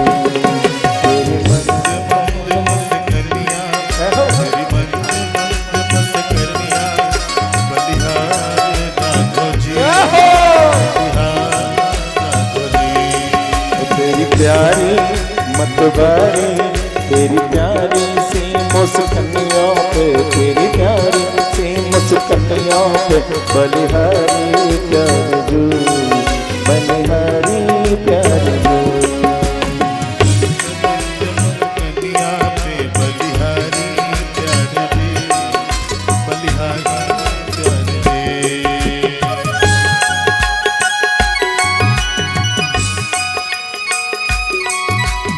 जय हो।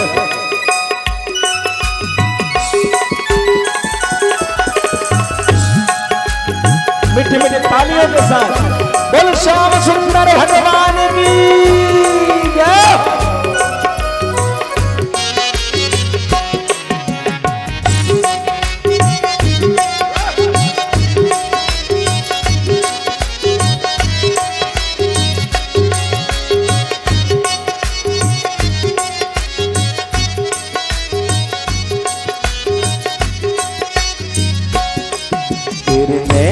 जब मत मारे मत के ये काने काजे, तेरे नैने जब मत मारे मत के ये काने काजे, तेरे नैने जब मत मारे के ये कार तारे तेरे नैन जब कजरारी तेरे काले काले तेरी तिरछी आह तिरछी तेरी तिरछे से चितवनियों पे बलिहारी प्यार तेरी मंद मुस्कनिया पे तेरी मंद मुस्कनिया पे बलिहारी राधे बलिहारी राधे जय हो।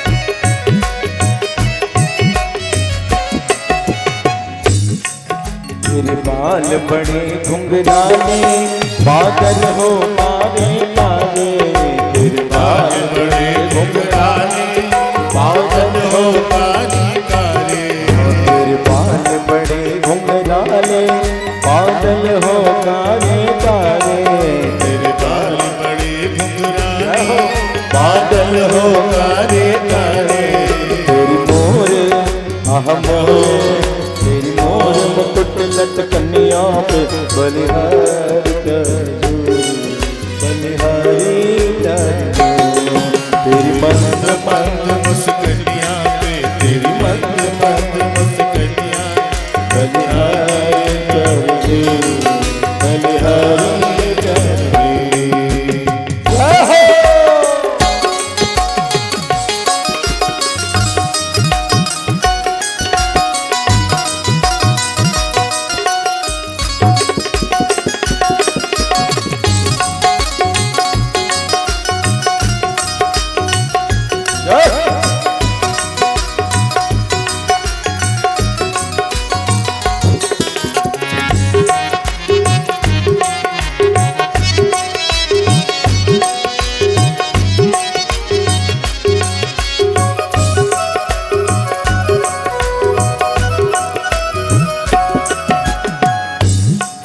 तेरी चाल ये जब मतवारी लगती है प्यारी प्यारी तेरी चाल जब मतवारी लगती है प्यारी प्यारी तेरी चाल ये जब मतवारी लगती है प्यारी प्यारी तेरी चाल जब मतवारी लगती है प्यारी प्यारी तेरी घुंघरू आह पायल तेरी घुंघरू की पैजनिया पे बलिहारी करजो बलिहारी करजो तेरी मंद मंद मुस्कनिया पे तेरी मंद मंद मुस्कनिया पे बलिहारी करजो बलिहारी करजो बल श्याम सुंदर भगवान की जय जय श्री राधे।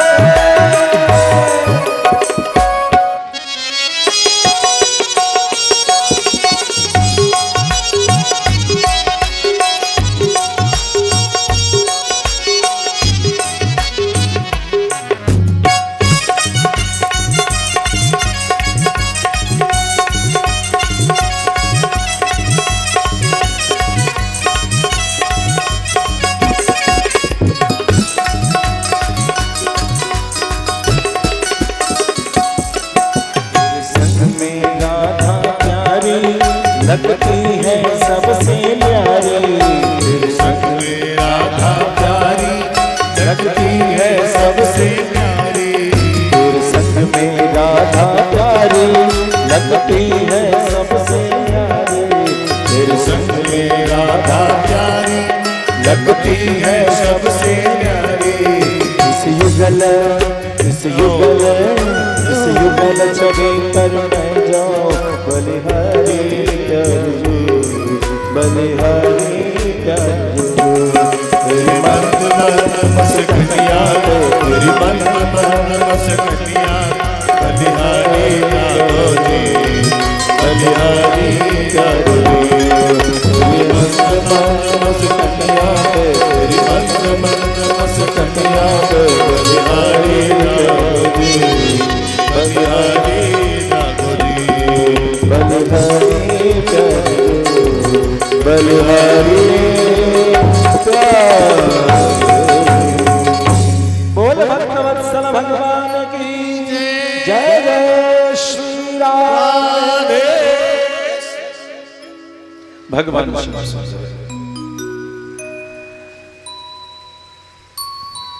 परमात्मा का ध्यान करते हुए जीव जब इस संसार का त्याग कर देता है तो उसकी परम गति सदगति की प्राप्ति होती है।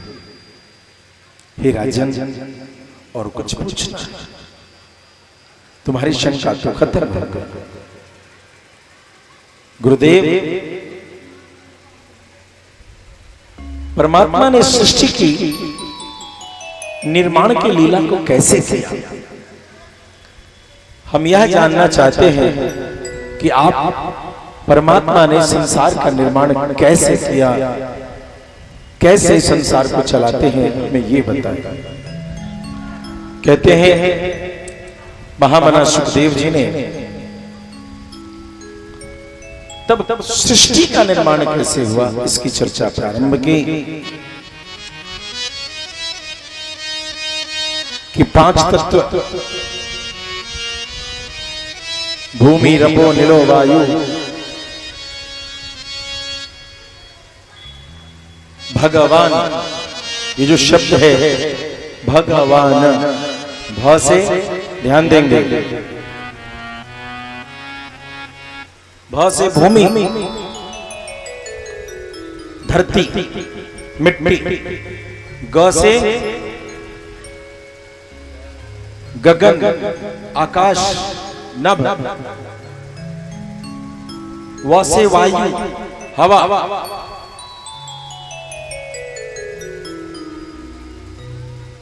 वह में जो आ लगा अनिल अनल आग, और अंतिम में जो न है नीर अर्थात जल। इन 5 तत्व परमात्मा ने इस संसार की लीला करने का निर्णय लिया और अपने ही स्वरूप का परमात्मा ने निर्माण किया। कहते बहुत विशाल अंडा बना, वो अंडा चूंकि ब्रह्म स्वयं बना, इसीलिए उसी अंडे से निकला हुआ जो संपूर्ण सृष्टि है उसका नाम ब्रह्मांड है।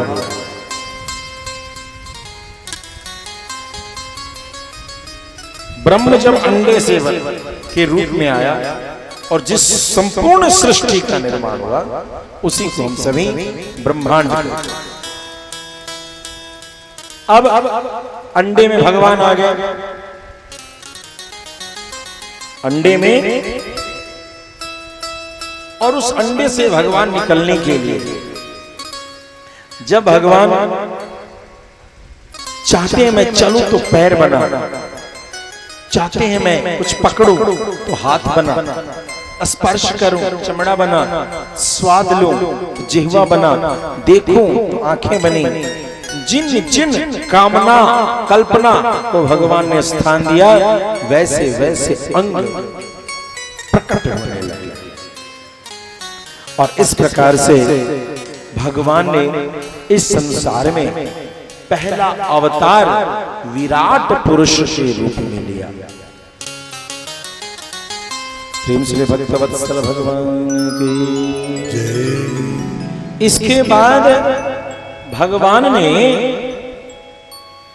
इस संसार में जब जब धर्म की रक्षा की चर्चा आई तब तब भगवान ने कभी वराह रूप में, कभी कपिल मुनि के रूप में, कभी दत्तात्रेय के रूप में, कभी राम, कभी कृष्ण, कभी परशुराम, अनेक रूप में भगवान अवतरित होकर के इस संसार से अधर्म का नाश करते रहते। ध्यान देंगे, यहां भगवान ने 24 अवतार के 24 भगवान के अवतारों का वर्णन आया है और इसमें बुद्ध का भी नाम आया, लेकिन बुद्ध कीकट प्रदेश में उपस्थित बुद्ध, कीकट प्रदेश में जन्मे बुद्ध, उनकी चर्चा है। और अनेक अवतार को लेकर के भगवान इस प्रकार से इस सृष्टि का नियमन करते हैं। राजा परीक्षित महामना सुखदेव जी से इन सभी बातों को सुन करके बड़े धन्य धन्य हुए और उन्होंने कहा कि प्रभु आगे का उपदेश दें। तो कहते हैं कि सृष्टि विषयक प्रश्न को नारद जी ने ब्रह्मा जी से किया और तब ब्रह्मा जी ने नारद जी को यह संपूर्ण विषय सुनाया। वही भागवत की कथा के रूप में इस जग में आचार्यों की श्रृंखला से उपस्थित होती चली। जब विराट स्वरूप में भगवान हुए तो उनके नाभि से एक कमल निकला और उन कमल की पंखुड़ियों के खुलते ही उसमें कमलासन पर बैठे हुए ब्रह्मा जी। अब ब्रह्मा जी ने सोचा कि मेरा निर्माण किसने किया, तो पूरब में खोजा तो पूरब में एक मुख, दक्षिण में खोजा दक्षिण में एक चेहरा, पश्चिम में खोजा तो पश्चिम में एक सिर, उत्तर में खोजा उत्तर में एक सिर, बचा था ऊपर खोजना। रहस्य की बात है ब्रह्मा जी का 5वां सिर भी था। प्रेम चले भक्तवत्सल भगवान की इस सिर का छेदन बाद में हुआ है। जब सरस्वती के मुंह में पड़ गए तो उस समय पुराण में कथा आती है कि महादेव ने ही उस सिर का छेदन किया और वही सिर महादेव के हाथ में कपाल बन के, जो कपाली स्वरूप है ब्रह्मा जी का ही सिर है। और एक बात बता दूं, जब बात निकल गई है तो एक रहस्य बता रहे। पाप का घड़ा फूटते हुए कभी देखे? पाप का घड़ा किसका फूटा पता है?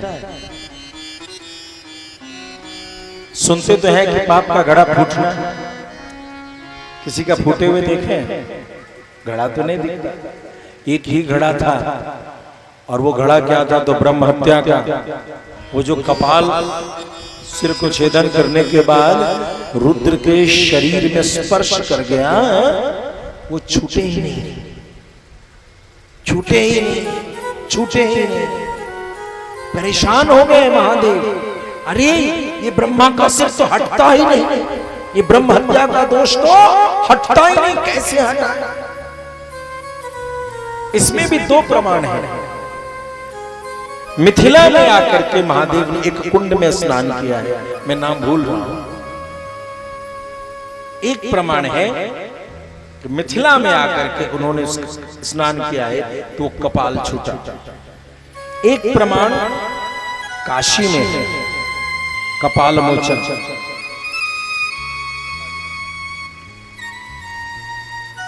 और एक और प्रमाण है, उनका कहीं नहीं छूटा तो वहां चले गए नारायण प्रभु के पास। प्रभु ये ब्रह्म हत्या, बोले चलो पीछे आइए मेरे, ये वक्ष धर्म है।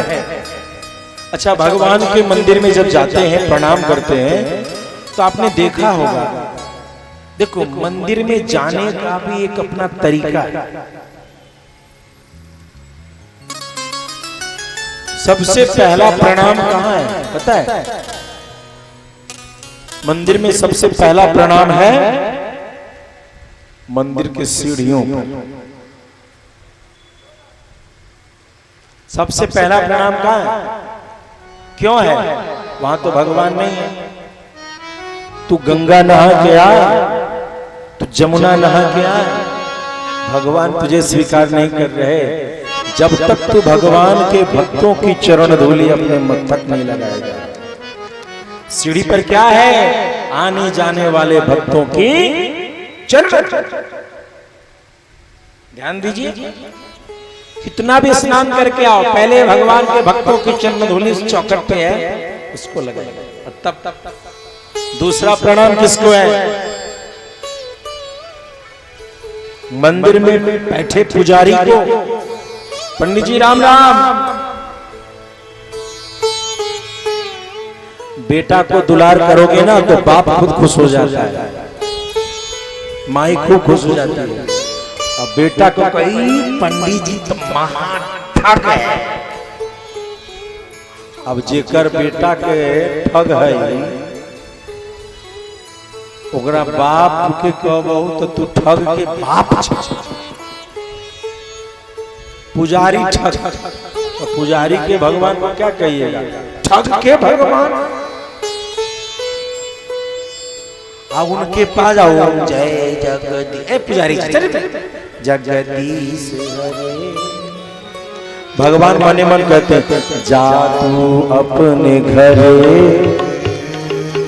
तुम्हारी सुन कौन रहा है? मेरे बेटे को सामने गाली दे रहे हो मेरे, और सोचते हो कि ऐसा तो कुकर्मी बाप होगा कि बेटा को गाली पड़ता और बाप कलेजा चौड़ा। तो दूसरा प्रणाम पुजारी, तीसरा प्रणाम है भगवान, और चौथा प्रणाम है भगवान के मंदिर के पीछे। वो पीछे किसको प्रणाम करते हो? दिखे पीछे प्रणाम करते हुए। भगवान के पीछे क्या है? प्रेम से भक्तवत्सल भगवान की जय। पीछे क्या है? भगवान के वक्ष में धर्म है और पृष्ठ में अधर्म। भगवान के बीच में क्या है? अधर्म। भगवान कहते हैं मेरे दरबार में आए हो, मैंने ही धर्म बनाया, मैंने ही अधर्म बनाया। चल उसको भी प्रणाम। वृंदावन प्रथम खल गन सती बाएं, जे बिनु काज दाहिने हो बाएं। बाबा तुलसी ने दुष्टों को भी प्रणाम, क्योंकि मंदिर का प्रणाम वहां पूरा होता है जब अधर्म को प्रणाम करते हैं। महादेव पहुंच गए, कहां पहुंच गए? प्रभु श्रीमन नारायण के पास। जय श्रीमन नारायण, जय श्रीमन नारायण, जय श्रीमन नारायण। प्रभु बोले अरे हाथ में क्या लटका के आ गए? सरकार ये ब्रह्म हत्या है, छूट नहीं रहा, चलो पीछे ले जाओ। भगवान ने अपने नाखून से पीठ में छेद और उससे अधर्म के स्थान से खून गिरने लगा। उस खून से महादेव का कपाल भर गया। अधर्म से सबसे पहला घड़ा किसका भरा? वो अभी भगवान की कृपा से भरता है। भगवान ने भरा और जैसे वो घड़ा भरा कि घड़ा जो है वो कपाल जो है महादेव के हाथ से छूट गया। प्रेम से भक्तवत्सल भगवान की। तो जब महादेव को भी पाप ने परेशान किया तो भगवान श्रीमन नारायण ने उस पाप से उनको मुक्ति दी। क्या बात है? यथा हरो भगवते ऋणाम भक्तिर्भविष्यति सर्वात्मन्याखिलाधारेति संकल्प। नारद जी को ब्रह्मा जी ने उपदेश दिया है। ब्रह्मा जी को जब ऊपर पांचवा सिर में भी नहीं दिखा तो कहते हैं नारद मैंने तब सोचा मैं नीचे चलूं, तो कमल का जो डंडा होता है उसमें नीचे जाने लगे, जाने लगे, जाने लगे, जाने लगे। कोई और छोर नहीं देखना, थक हार करके ब्रह्मा जी ऊपर आ गए। पूछे मैं कौन हूं? हे मेरे रचयिता, हे मेरे निर्माता, तुम कौन हो? भगवान श्रीमन नारायण ने उनके लिए ध्यान देंगे वर्ण अक्षर का 16वां और 21वें अक्षर का उच्चारण किया। 16वां अक्षर कौन है पता है? अब जब क ख ग घ नहीं आएगा तो भागवत कैसे समझोगे? इसको शॉर्टकट में संस्कृत जगत के विद्वान कहते हैं कुचुटुटु। पूरा हो गया। क्या कहते हैं? कूचू तू तू पू, शॉर्टकट में हो गया। कू मतलब क ख ग घ अंग 5 जुड़ते रहना।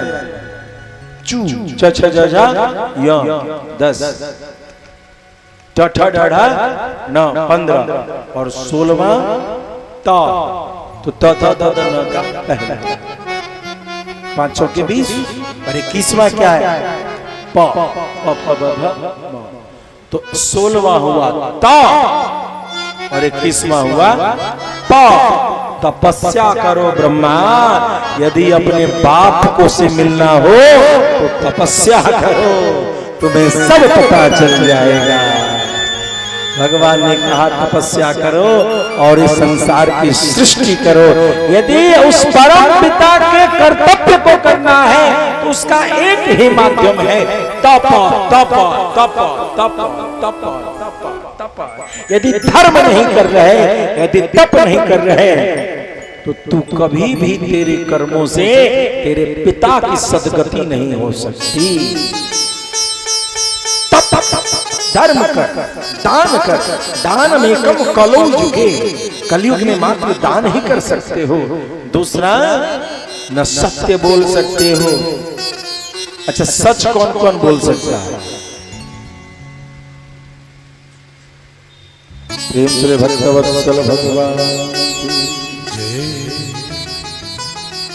आई तकले हम कहियो झूठ न बोल लिया, केकरो झूठ न बोल लिया। ये जब घर परिवार में झगड़ा होता है, दोनों झूठा यही कह रहा होता है, लेकिन जब भगवान के दर में हाथ में तुलसी दल दे करके पूछा जाए, बोलो सच बोलते हो कि झूठ, ये सब बात कहीं पूछल जाए, बूझल जाए, क्यों? ये पूछने वाली बात नहीं है, ये पूछने वाली बात। तप नहीं कर सकते आप, सत्य नहीं बोल सकते आप, और दया, अरे राम, दया है? दया को तो आप प्रतिमूर्ति हैं साहब। दयालु तो आपके घर में कुटुंब आते हैं, बड़ी खुशी की सौगात लेके आते हैं, और जब भी कोई कुटुंब आता है, इतना दयालु, इतना सभ्य कुटुंब आता है कि किसी न किसी जीव की हत्या आपके द्वारा करवा देता है। एक कुटुंब का आगमन और एक हत्या का फरमान। कुटुंब का मुंह फूल के कुप्पा हो गया है, क्या बात है?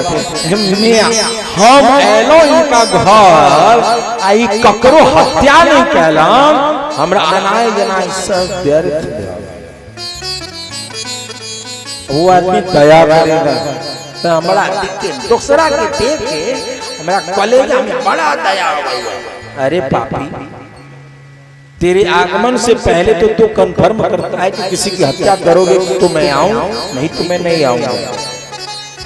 तो तब सत्य, दया और दान, धर्म के 3 बात नहीं हो सकते।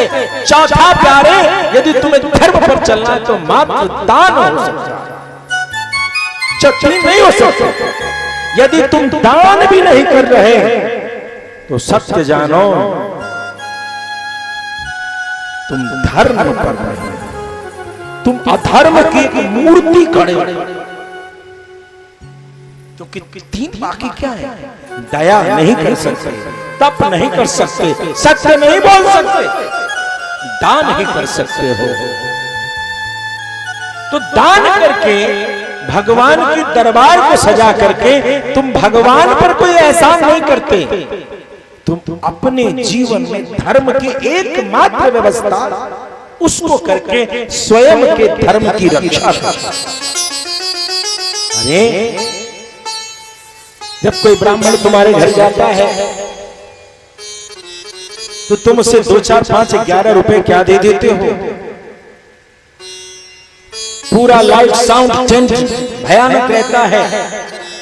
एक आदमी को खिलाने के पीछे अब कैटरिंग की व्यवस्था है, 400 रुपए का प्लेट, 500 रुपए का प्लेट। लेकिन जिस वैदिक ऋचाओं के माध्यम से जो प्रमाण है विवाह का, उस पंजीकार को यदि 11-2100 रुपए देना पड़ जाए, उस पुरोहित को यदि 11-2100 रुपया देना पड़ जाए, तो कहोगे बड़ा लोभी पंडित जी, आई काल के पंडित जी सब इनकारे सबके चक्कर में धर्म डूबल।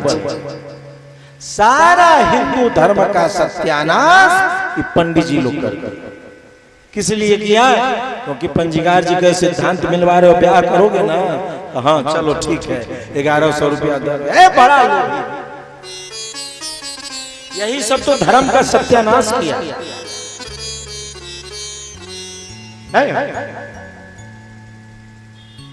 लाखों की शादी में भी पंडित को 11-2100 देने वाला कहता है कि सबसे बड़ा धर्म का नाश करने वाला पंडित। इस सोच से हटिए। प्रेम से ले भक्तवत्सल भगवान की जय। ब्रह्मा जी ने तपस्या करना प्रारंभ की और इस संसार के अलग अलग अवयवों का अलग अलग प्रकार से ब्रह्मा जी सृष्टि करना प्रारंभ करते हैं। कहते हैं ब्रह्मा जी ने अपने शरीर से 10 मानस पुत्रों का निर्माण किया। नारद, दक्ष, अत्रि, मरीचि आदि 10 पुत्रों का जन्म दिया। तत्पश्चात उन्होंने वाणी से भगवती सरस्वती का भी निर्माण किया। और जब सरस्वती जी का निर्माण हुआ तो सरस्वती के रूप पर आकर्षित हो गए। परिणाम स्वरूप जो घटना हमने बताई कि महादेव ने एक सृष्टि का छेदन किया, वह घटना घटी और बड़े दुखी हो गए ब्रह्मा जी। उन्होंने अपने शरीर का नाश कर दिया। शरीर का नाश करके क्या बना दिया? ब्रह्मा जी ने अपने शरीर को नष्ट कर दिया और नष्ट करके कोहरे का निर्माण किया। ध्यान देंगे, कोहरा देखलिए है कता होय छै कखा कोहरा धुंध। कोहरा क्या है? भ्रम, कंफ्यूजन, इल्यूजन। क्या है कोहरा? जो होता है वह दिखाई नहीं देता और जो नहीं होता है उसकी आशंका बनी रहती है कि पूरी रास्ते यही चिंता रहती है कि बस थोड़ी देर में कोई होगा, कोई होगा, कोई है, कोई है, कोई है। वहां होता कोई नहीं। और कोहरे में गाड़ियां खूब एक्सीडेंट करती हैं क्योंकि जो होता है वह दिखाई नहीं देता, जो है वह दिखेगा नहीं, जो नहीं है उसका शंका तुझे बना रहेगा। यही भ्रम है कि जो सत्य है तुझे असत्य दिखेगा, जो असत्य है वो तुझे सत्य दिखेगा। ब्रह्मा जी ने इस कोहरे का निर्माण किया। पुनः ब्रह्मा जी ने अपने शरीर का निर्माण किया और इस बार अपने शरीर से उन्होंने दाएं भाग से पुरुष का निर्माण किया और बाएं भाग से स्त्री का निर्माण किया। जो पुरुष हुए उनका क्या नाम था? स्वयंभू मनु। क्या नाम था? स्वयंभू मनु। और बाएं भाग से मनु की पत्नी का नाम शतरूपा। मनु जी की पत्नी का नाम शतरूपा। प्रेम से भक्तवत्सल भगवान की। और इस प्रकार से उन्होंने कई अनेक प्रकार का सृष्टि का निर्माण किया। इधर कहते हैं कि एक बार ब्रह्मा जी ने लंबी सांस ली, नहीं कभी सांस लेते हाफी भरते हुए, तो उनके नाक से एक जीव निकलने लगा। अरे ये क्या निकला? अब भगवान ने सोचा कि ब्रह्मा जी बहुत सृष्टि कर रहे हैं तो मैं भी निकल जाऊं। तदात्मानं सृजाम्यहम्, मैं अपनी रचना कर उस सांस से सूंघने के प्रबल शक्ति जिसमें, वह सूकर वराह मतलब सुअर रूप में भगवान वहां प्रकट हो गए। प्रेम से बोलिए श्वेत वराह भगवान के जय। जय जय श्री राम। राधे श्याम। ए भैया, ये श्वेत वराह क्या है? ये कभी समझ नहीं आएगा जब संकल्प में 5 रुपया रखोगे तो। हम भी नहीं समझाएंगे। 5 रुपया में तो पान नहीं मिलता है, तुमको श्वेत वराह कल्प समझ में आएगा। सपना देखे प्रेम से भक्तवत्सल भगवान की जय जय। ब्राह्मण भगवान की। ब्राह्मण से यदि कुछ जानना हो तो उसकी तरीका ये नहीं है। आप कई बार हम लोगों के पास लोग आते हैं कुछ पूछने के लिए। पूछने के बाद हम लोग सोचते हैं पूछ क्यों रहा है, पूछ क्यों रहा है भी तो जानना जरूरी है। वो टेस्टर लगा के आता है चेक करने के लिए कि वोल्टेज कितना। तो घर के प्लग में जब टेस्टर लगाइएगा तो टेस्टर ठीक ठाक रहेगा। ट्रांसफार्मर में जाकर के टेस्टर लगाइएगा तो न टेस्टर रहेगा और न आप रहेंगे क्या? 11,000 वोल्ट का जो तार उतरता है, देखा देखा टेस्टर लगा के बिजली का पता चलेगा? अरे आप ही लापता हो जाएंगे। न टेस्टर रहेगा और ना आप रहेंगे। बिजली तो है ही है। प्रेम जुले भक्तवत्सल भगवान जी।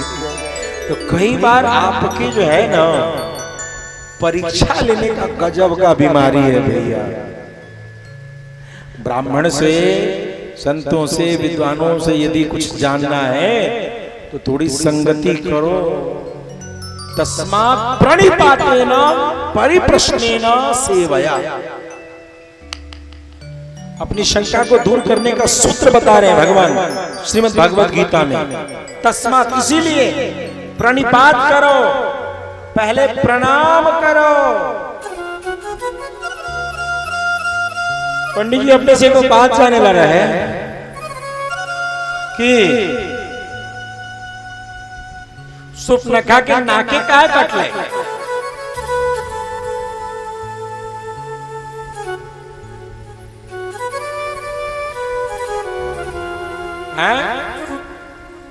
और दूसर चीज न कटले का है। हमरा जगह से पूछे होते तो हम कह भाई तोरा सामने न पड़लो ना तो तू घेटी काट देती, यही से ना कटाले। तू रहती ही ना ओकरा तक काटिए देती ही घेटी। एना कहीं बजलैया लो तो एना कहीं पूछ लैया लो। पूछने का फॉर्मूला नहीं। क्या हिम्मत है किसी के प्रिंसिपल के रूम में जाकर के बदतमीजी से कोई क्वेश्चन पूछ ले? क्या होता है गेट में? मैं आई कम इन सर? आ जाओ। ठीक है, थोड़ा प्रिंसिपल अपना काम करते हैं, बच्चा खड़ा रहता है। हाँ बेटा बोलो क्या बात? सर एक बात पूछना था सर। सर ऐसी ऐसी। दैन्यता, यदि तुम्हें दैन्यता नहीं है तो तुम्हें कभी भी ज्ञान की प्राप्ति नहीं हो सकती। तुम पूछते रहो। प्रणिपात, नमन हो, प्रणमन हो, झुकना हो, अपने अहंकार को मारो। ये प्रणाम करना तुम्हारे अहंकार, तुम्हारे गौरव का नाश करती है। जब तक अपने अहंकार का नाश नहीं करोगे तब तक धर्म और अध्यात्म को नहीं समझ सकोगे। तस्मात् प्रणिपातेन परिप्रश्नेन। और प्रश्न घुमा के मत पूछो, व्यवस्थित तरीके से सारे शंका को परिप्रश्नेन। एक सवाल पूछ दिया फिर बोलो, फिर प्रश्न पूछ दिया फिर बोला, रे एक बात पूछो ना बढ़िया से। परिप्रश्नेन, भली भांति पूछो। और इसके बाद कहते हैं फिर भी यदि पता न चल रहा हो तो सेवया, कुछ सेवा करो, कुछ सेवा करो तो शायद पता चल जाएगा। बिना सेवा के यदि सोचते हो कि कोई तुम्हारे पीछे तुम्हारी शंका को दूर कर रहा होगा तो नहीं प्यारे, इतनी जल्दी कोई उपदेश कोई ज्ञान प्राप्त नहीं होती। जब तक अपने अहंकार का नाश नहीं करोगे तब तक सच जानो इस भागवत का प्रभाव तेरे ऊपर नहीं आएगा। अहंकार का नाश। प्रेम से भक्तवत्सल भगवान की जय। भगवान सुअर रूप में आ गए हो। और देखिए अहंकार की कथा, सनक सनंदन सनत सनातन कुमार चारों भैया ब्रह्मा जी के औरस पुत्र अपने शरीर से निकले मानसिक पुत्र, चारों भैया को मन किया चले भगवान का वैकुंठ देखें कैसा है। एक सीढ़ी, वैकुंठ में कितनी सीढ़ियां हैं?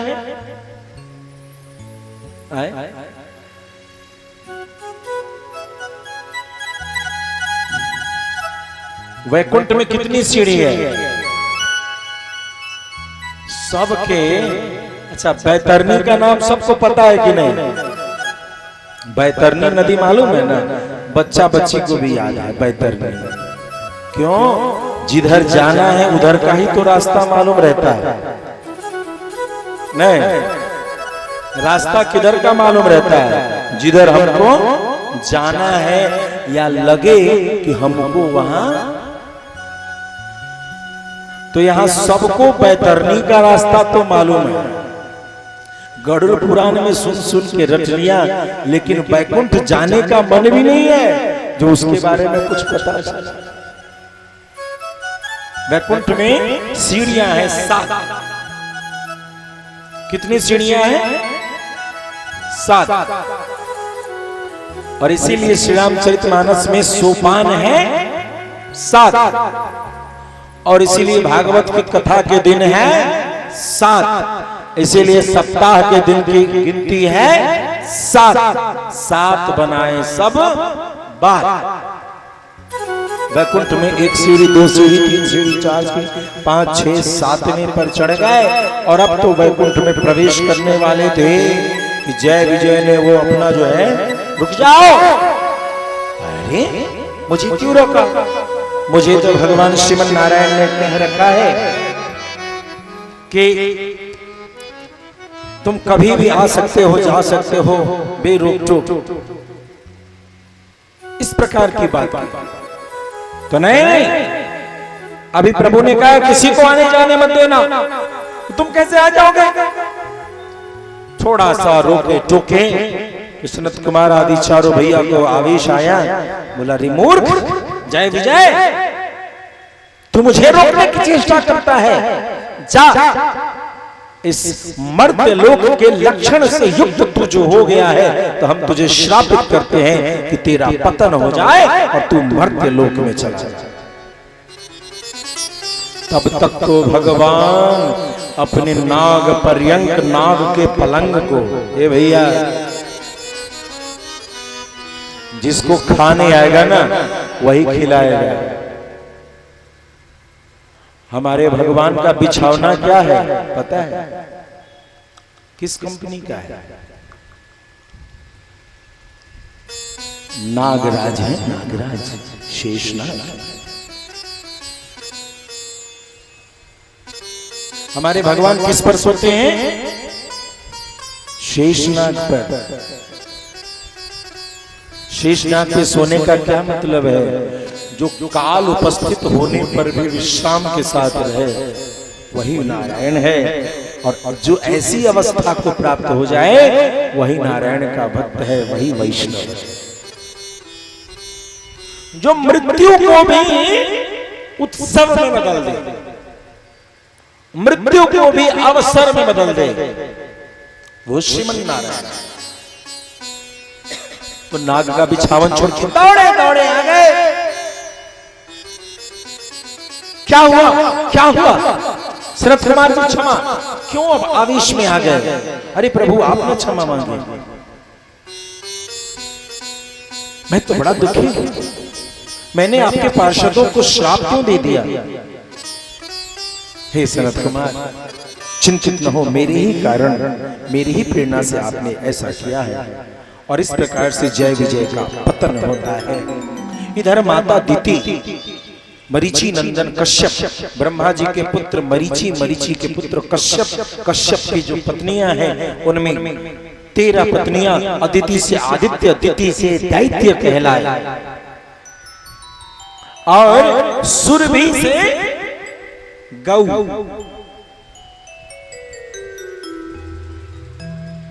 अस्तु। तो दिति ने एक बार सायंकालीन अपने पति कश्यप मुनि से गर्भ प्रदान करने की प्रबल चेष्टा, बहुत मना करने पर भी कि देवी यह सायंकाल का समय है, रुद्र का समय है, इस समय विहार नहीं करना चाहिए, यह तो संध्योपासना का समय है। लेकिन नहीं मानी, झुकना पड़ गया कश्यप को स्त्री हट के सामने। गर्भ धारण किया और धारण करने के बाद जब उठे तो कश्यप ने कहा, देवी तुम्हारे गर्भ से तुम्हारे अपराध के कारण 2 राक्षसी प्रवृत्ति के संतान होंगे। अब तो दिति थर थर क्षमा मांगने लगे, डरने लगे, कहे मेरे कोख से ऐसा संतान जन्म लेगा, दुनिया मुझे क्या कहेगी, क्षमा कीजिए, क्षमा कीजिए। जब क्षमा अपराध बोध हो जाए तो क्षमा कर देना चाहिए। क्षमा किया और कहा कि मैंने तो श्राप दे दिया, वो अवश्य नहीं होगा, लेकिन जाओ यही श्राप वरदान में बदलेगा कि तुम्हारा एक पौत्र ऐसा होगा जो पौत्र भक्तों में शिरोमणि होगा। श्री कृष्ण गोविंद हरे मुरारे, हे नाथ नारायण वासुदेव।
भक्तवत्सल भगवान की जय।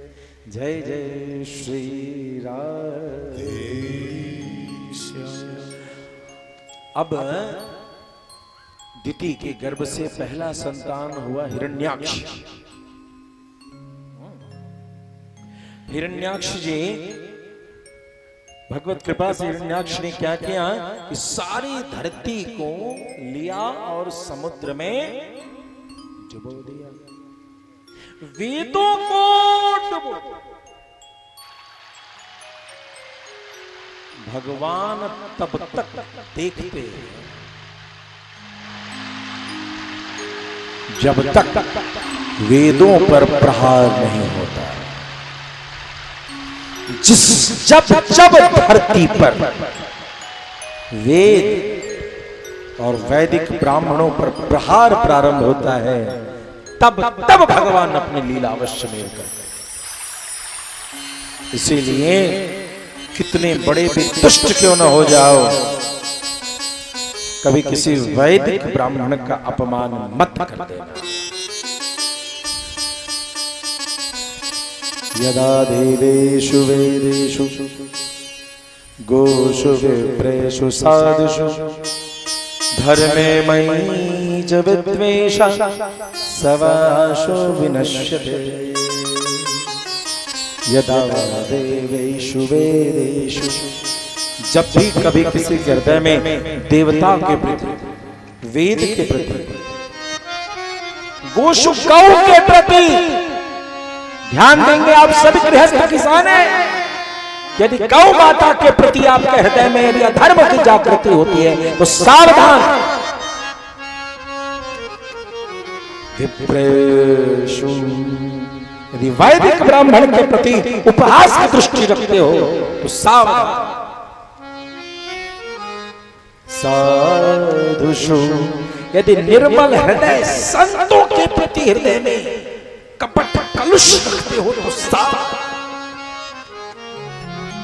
अंत में सबसे अंतिम में धर्म का नाम लिया, इन सब का अपमान पहले सावधान किया, तब कहते हैं यदि धर्म का विरोध करोगे और सबसे अंत में गोविंद अपना नाम लेते हैं, मयि च विद्वेषः, मेरे प्रति यदि विरोध रखते हो, भागवत के प्रति विरोध रखते हो, कृष्ण की कथा लीला के प्रति विरोध रखते हो, सवासो विनश्यति, इस दुनिया में दूसरी कोई ताकत नहीं जो उसकी रक्षा कर दे। और क्या बात है, हम सभी का परम सौभाग्य है कि आज हम सभी प्राचीनतम पौराणिक ब्राह्मणों की सभा की रक्षा के लिए आज इकट्ठे हुए हैं। इस ब्राह्मणों की सभा को सुरक्षित करने के लिए एक विचार गोष्ठी के रूप में हम सभी यहाँ इकट्ठे हुए हैं। तो देवियों और सज्जनों, जिन ने इसमें एक दिए की बाती में को हल्का सी भी खसकाने की, आगे बढ़ाने की चेष्टा की है, सत्य जानो ब्राह्मणों की सेवा का यह अवसर, ब्राह्मणों की सभा के सेवा का यह अवसर बिना गोविंद की कृपा के संभव नहीं हो सकता।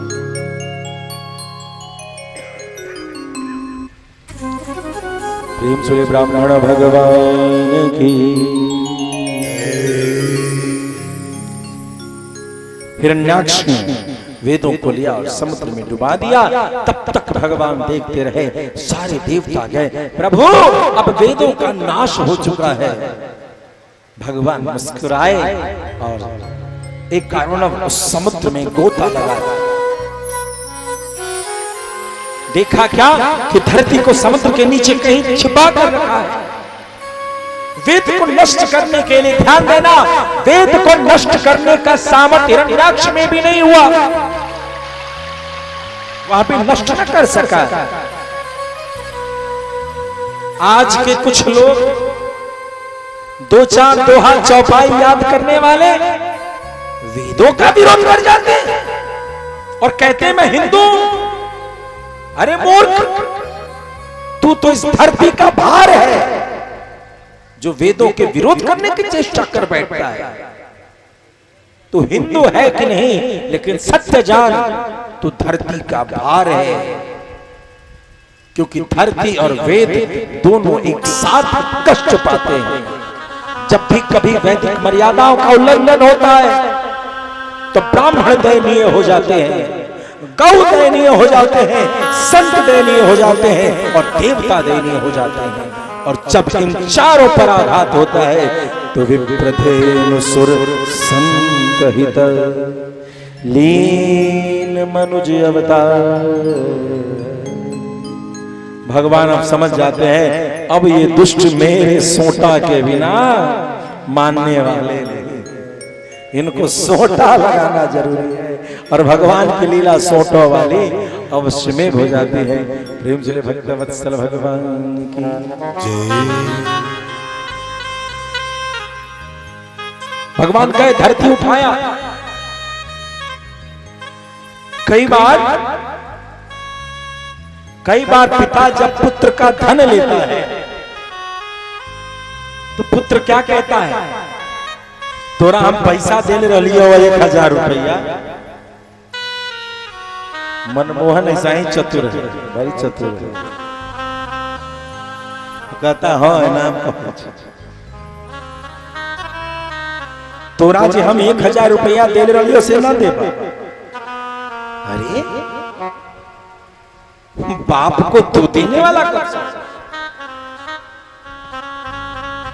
और कहता है मेरा बाप चोरी कर ले,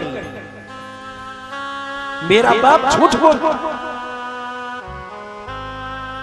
हास्य रस की अलग बात है, लेकिन हृदय में बैठा लेता है कोई कि मेरा बाप मेरा पैसा चोरी कर लिया, मेरा बाप मेरा अधिकार चोरी कर लिया। अरे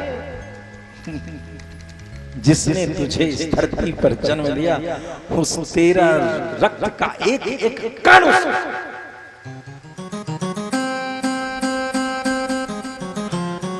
तेरी हर सांस उस बाप की, और तू तो राई राई पाई पाई की बात करता है। तेरे के सांस पर अधिकार है। अरे देवियों और सज्जनों, तुमसे तो अच्छा रावण का वो पालक मेघनाथ, जो जानता है कि मैं काल से टकराने जा रहा हूं, लेकिन अपने पिता के गौरव की रक्षा करने के लिए काल से टकराता है और वीर गति को प्राप्त होता है। तुम तो फुट्टी कौड़ी के लिए अपने बाप को चोर कहते हो, बेईमान कहते हो, और पता नहीं तुम्हारे मुख से क्या क्या निकला। हृदय को विचारिए, हर एक सांस एक एक रक्त का कण कर्जदार होता है। तो जब भगवान ने लीला की, वेद को लिया और धरती को लिया है, तो हिरण्याक्ष क्या कहता है, रे चोर, रे चोर, चोरी करता है, रुक जा, तुझे दंड देता हूं। जिसने सृष्टि का निर्माण किया, जिसकी श्वासों के आवागमन से वेद की ऋचाओं की प्रतिध्वनि सुनाई देती हो, उसके वेद और उसकी धरती को उठाने की प्रक्रिया को मूर्ख हिरण्याक्ष, अरे चोर, रे कायर, तू कहां भाग रहा है? तरीके तरीके के उलाहना अपमान शब्दों का प्रयोग। लेकिन भगवान कहते हैं कुत्ता भौंके 1000, हाथी चले। भगवान ने पहले धरती को यथावत स्थान दिया, वेदों की रक्षा की, तत्पश्चात रे हिरण्याक्ष, किसकी संपत्ति, कौन चोर, चला मुझसे बात कर। भगवान हिरण्याक्ष से युद्ध करके सारे देवताओं ने प्रार्थना की, प्रभु इसने धरती को कष्ट दिया, ध्यान देना, तुम सभी इस धरती को कष्ट मत देना, वरना कितना भी सत्यनारायण व्रत कथा कर लो, तुम्हारे घर में कभी खुशहाली नहीं आ सकती, प्रेम नहीं आ सकता। 2 रुपए आ जाएंगे, लेकिन प्रेम का निर्माण तब तक नहीं होगा जब तक तुम धरती से द्रोह करना नहीं छोड़ोगे। वर्तमान समय में हम धरती से खूब उपज करने के लिए न जाने कैसे कैसे रसायन तेजाब धरती में डाले चले जा रहे हैं, डाले चले जा रहे हैं, डाले चले जा रहे हैं। 2 रुपए के चक्कर, सावधान। धरती को प्राकृतिक उर्वरकों से अरे देवियों और सज्जनों, जब आप गौ बरत इनके गोबर से बने हुए खाद से जब धरती को पोषोगे ना, तो धरती गौ और धेनु, धेनु क्या है? धेनु क्या है? जब भी कभी धरती माता भगवान के पास जाती है तो किस रूप में जाती है? गौ के रूप में जाती है। गौ का गोबर ही धरती को पुष्ट करता है। अपनी धरती माता पर तेजाब न डालो, रसायन मत डालो, भगवान की कृपा कभी नहीं होगी। आपके महल अट्टालिकाएं बनती जाएंगी, मगर परिवार में सुख शांति कैसे हो भला? किसी की पत्नी, धरती भगवान की पत्नी लक्ष्मी स्वरूपा है, और इसके ऊपर इस तरीके से अत्याचार करो और सोचो कि भगवान के शालिग्राम के स्नान कराने से और हजारों लाखों माला पहनने से जपने से तुम पर कृपा होगी। देवी और सज्जनों, इसीलिए तुम्हारी उपासना पूर्ण नहीं हो पाती। और तुमने देखा होगा संतों के दरबार में कि तुम तो शायद 4 घंटे माला फिरते हो, लेकिन कई बार तुम्हें साधु ऐसे नजर आ जाते होंगे, आचार्य जैसे नजर आ जाते होंगे, जो कभी उनको तो शायद तुम पूजा करते भी नहीं देखते हो, और तुम चर्चा करते हो एक बड़ा कारोबार चले छे, बड़ा ढोंग फैले है। एको बेर देखल हुआ माला जपाई ना, ढोंग कते फैले। प्यारे, वो ढोंग का व्यापार नहीं, वो प्यार का व्यापार करता है। वो कृष्ण से प्यार कर बैठा है, और प्यार में झाड़ू मारना भी भजन हो जाता है। शबरी मैया ने झाड़ू ही तो मारा, द्रौपदी ने अपने मांगलिक पोशाक से पोछा ही तो लगाया, और प्यार में यदि शाम के दीवानगी में तुम झाड़ू भी उठा लोगे ना, तुम्हें माला फेरने की जरूरत नहीं पड़ेगी। एक उदाहरण दूंगा, एक उदाहरण। वर्तमान में मानस पीयूष बहुत बड़ा ग्रंथ है, श्री रामचरितमानस पर लगभग हम सभी पुस्तकों को रख दो तो 2.5 से 3 फीट ऊंची हो जाती है, इतनी श्री रामचरितमानस पर भाष्य। जिन आंजनेय नंदन शरण जी महाराज ने उस ग्रंथ की रचना की, पता है उनकी 12 वर्ष की उपासना कैसी थी? जब भंडारे हो जाते श्री अयोध्या धाम में, और साधु संत भगवान के भक्त भंडारा पाके उठ जाते, तो उनके पत्तल में बचे हुए जो जूठे रहते हैं, उन जूठे पूड़ियों को, उन जूठे सब्जियों को, उन जूठे खीर को रख करके वो भोजन किया करते, और ऐसा 12 वर्ष के साधना। आज संतों के जूठन का प्रमाण है वो मानस पीयूष, वो कोई विद्वान के लेख नहीं है। संतों का जूठन आज इतना ज्ञान से विपुल है कि मानस के रहस्यों को स्पष्ट वही कर पाता। प्रेम से भक्तवत्सल भगवान की जय। भगवान ने युद्ध करते करते हिरण्याक्ष का वध किया। तत्पश्चात मनु शतरूपा का जो निर्माण हमने कथा में किया, मनु जी की 5 संतान। मनु जी की कितनी संतान? 5। भैया, ये ब्राह्मणों की सभा स्थली है, और यहां एक मैनिया बाहर की सोच, बाहर के दर्शन ने इतना प्रभाव दे दिया है कि हम ये सोचते हैं कि बेटियों से तो जन्म लेने से तो उद्धार होता ही नहीं है जब तक बेटा ना। ध्यान देंगे माताएं बहनें, ज्यादा ध्यान देंगे। बेटियों से उद्धार नहीं होता है, उद्धार किससे होता है? बेटा से। ये तोरा के पढ़ल का हुआ, उनसे प्रमाण मांगे। किसने कहा ये बात? कहां कही गई ये बात? ये भैया, हम तो राजा जनकपुर के वासी हैं, राजा जनक के वासी, और राजा जनक ने क्या कहा है कि पुत्री पवित्र, अरे पुत्री पुत्री पवित्र के ये कुल दो, पुत्र पवित्र के ये कुल दो, पुत्री पवित्र की ये कुल दो, पुत्री पवित्र। ये सभा में कई ऐसे होंगे जिनके पास बेटियां ही बेटियां हैं और किसी मूर्ख ने उसके दिमाग को रटा दिया है कि बेटा नहीं हुआ तो तेरा उद्धार नहीं होगा। पुत्री पवित्र की ये कुल दो, पुत्र पवित्र की ये कुल दो, पुत्री पवित्र की ये कुल दो, पुत्र पवित्र की ये कुल दो। अरे बेटी तुमने तो दोनों कुलों को, देवी और सज्जनों, सच बात है बेटी अपने पिता के कुल को नहीं तार सकती।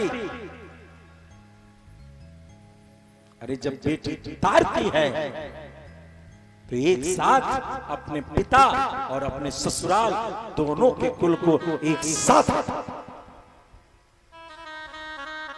और प्रमाण है श्री रामचरितमानस। और ध्यान दें, क्या श्रीमद् भागवत इससे दूर है? अरे नहीं, जब वंशावली की कथा आती है तो वेद व्यास जी ने सबसे पहले बेटियों के वंश की कथा, बेटों के वंश की, सबसे पहले किसके वंश की कथा है? बेटी। ये हम लोग कहते अंग्रेजों ने सिखाया, लेडीज फर्स्ट। अंग्रेज चले गए, अंग्रेज के जूते की गुलामी नहीं गई। अंग्रेज चले गए, अंग्रेजों के जूते की गुलामी तुम्हारी खोपड़ी से नहीं गई। क्यों? क्योंकि तुम्हें हमारे वेद शास्त्रों से मतलब ही नहीं। You are so called intellect person. नहीं, देवहूति, आकुति, प्रसूति, इन तीनों बेटियों के वंश का वर्णन, यदि बेटियों के वंश से वंशावली नहीं चलती तो देवी और सज्जनों, स्वयंभू मनु के वंश की कथा में इन तीनों बेटियों के वंश की कथा क्या कर रही थी? सबसे पहले कर्दम जी मुनि आश्रम में रहते हैं। पितरों ने कहा कि तुम्हारे पास एक कन्या आएगी, मनु की बेटी देवहूति, उससे विवाह कर लेना। मनु जी रथ पर बैठ करके एक आश्रम में जाते, एक महात्मा के पास जाते हैं। कर्दम जी से कहा कि मुनिवर प्रणाम, मेरी बेटी विवाह करने योग्य है, मैं कन्यादान करना चाहता हूं। स्वीकार किया और वहीं पर कन्यादान कर दिया। प्रेम से भक्तवत्सल भगवान की जय। आजकल एक ठगने की परंपरा चल रही है। मैं तो कहूंगा हमारे दीनानाथ जी से और राजीव ठाकुर जी से, और जो भी हमारे दूसरे राजीव मिश्रा, इससे भी न्यू जनरेशन है, उप मुखिया जी के पद को गौरवान्वित करने वाले हेमंत मिश्रा जी, इन सभी युवकों से इस सभा में सम्मान उसी का करो जो बिना दहेज का विवाह करे।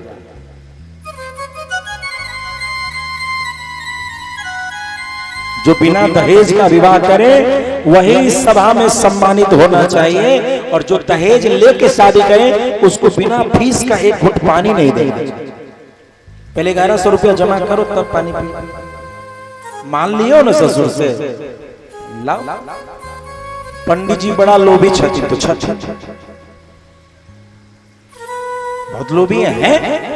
अरे तुम कौन से बड़े दानवीर हो, तुम ही दानी बन जाओ, हम लोग भी सही। क्या बताओ, सभा गाछी में उस ब्राह्मण का सम्मान होना चाहिए जिस दुष्ट ने अपने विवाह के लिए खुद को बाजार में बेचने को जो दुष्ट तैयार हो। और किसी कन्या के पिता का इतना दाम दोगे तब ही बाराती, और नहीं तो मंडप से चले जाएंगे। अरे मूर्ख,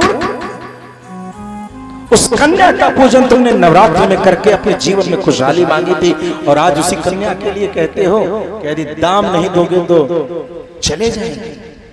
यह ठीक है, कहीं न कहीं उस कन्या की शादी होगी, लेकिन उस कन्या के हृदय में समाज के प्रति जो कुंठा की जागृति हो जाती है, उस कुंठा की जागृति के कारक तुम बन जाओ।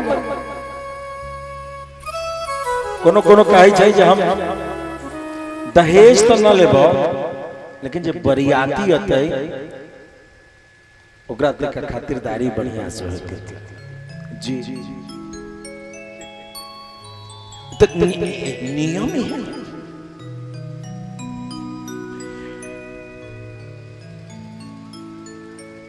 अब बुझाइल आदर्श विवाह है, बरियाती 500 आ रहा है, उससे बढ़िया 11 को बाराती आता जो 500 ले लेता भैया घर में जाता। ये भिखारियों से शादी क्यों कराते हैं? अरे तुमने कहा यही नियम है, तो शतरूपा की बाराती नहीं गई, शतरूपा आ गई करदम मुनि के घर और वहीं पर शादी हुआ। कहां दहेज था? कहां दहेज था?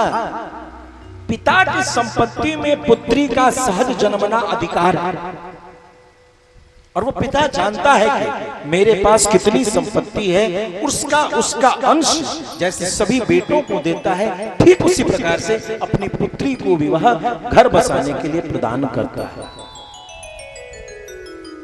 लेकिन आजकल दूसरे जाति ने ब्राह्मण के बच्चे तो महाभिखमंगे। आज सभा में कोई कह रहा था कि सुदामा जी ने कहा ब्राह्मण दरिद्र नहीं होता, वो दरिद्रों की फौज की बाराती निकलती है हर साल। प्रेम से भक्तवत्सल भगवान की सभा गाछी को बढ़ाना है तो उस बाराती में जाना बंद कर दीजिए जिसमें दहेज मांगने वाला दूल्हा आया हो। एकदम यहां से उसको रिजेक्ट कर दीजिए कि सभा गाछी का कोई कार्यकर्ता उस शादी में नहीं जाएगा जिसमें लड़की के पिता से कोई दहेज की याचना की जा रही हो। यदि ऐसा कर सकते हो तो सत्य जानो पूरी दुनिया तुम्हारे लिए खड़ी रहेगी, और यदि भिखमंगों के यहाँ शादी में जाओगे तो भिखारी बने रहोगे। संगति करोगे भिखारी की तो भिखारी रहोगे, राजा कहां से बन जाओगे? भिख मांगो। और हमें लोभी कहते रहो। प्रेम से भक्तवत्सल भगवान कोई दहेज वेज नहीं। राजा थे, शत्रुपा से ब्याह करा दिया, और बेटी भी कैसी अत्यंत सुंदर राजमहलों में रहने वाली, लेकिन बेटी भी वही धन्य है जो अपने पति के अनुसार खुद को ढाल ले।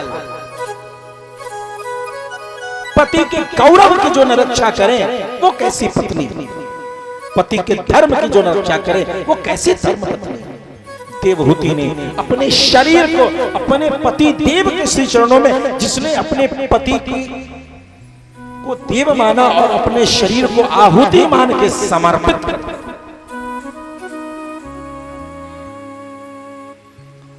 प्रेम से भक्तवत्सल भगवान देवहूति मैया से विवाह हुआ। बड़े दिन तक तपस्या किया।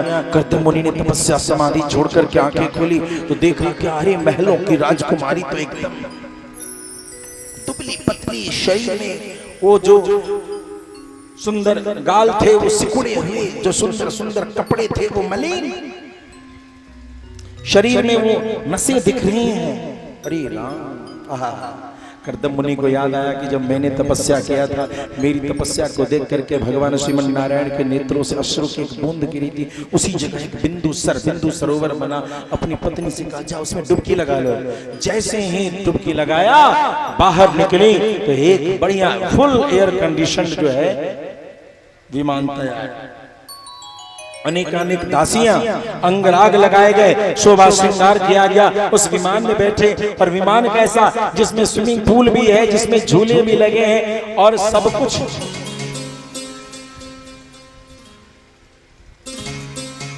सब कुछ लगे मुखिया जी। राधे राधे प्रेम से भक्त वत्सल भगवान।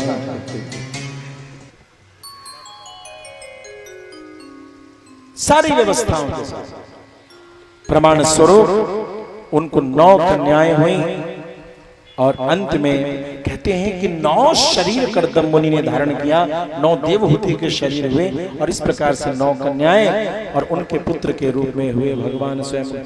प्रेम से बोले कपिल मुनि भगवान के।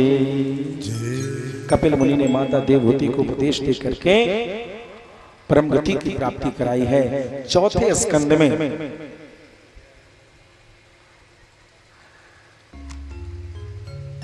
राजा दक्ष, प्रजापति दक्ष जो ब्रह्मा जी के मानस पुत्र थे, उनकी पत्नी प्रसूति की पुत्री सती की कथा है कि माता सती किस प्रकार से बिना बुलाए अपने पिता के घर पर यज्ञ में जाती हैं। उनका वहां अपमान होता है और अपमान होने के कारण अपने शरीर को जला करके वो भस्म कर देती है। हुआ चिंता कि ये तो अमर है, इनको कैसे बचाया जाए। सभी देवताओं ने जाकर के उनसे प्रार्थना की है कि प्रभु ये तो अमर थे, लेकिन आपने इनको जब सिर काट दिया है तो इनको जीवन आप ही देंगे।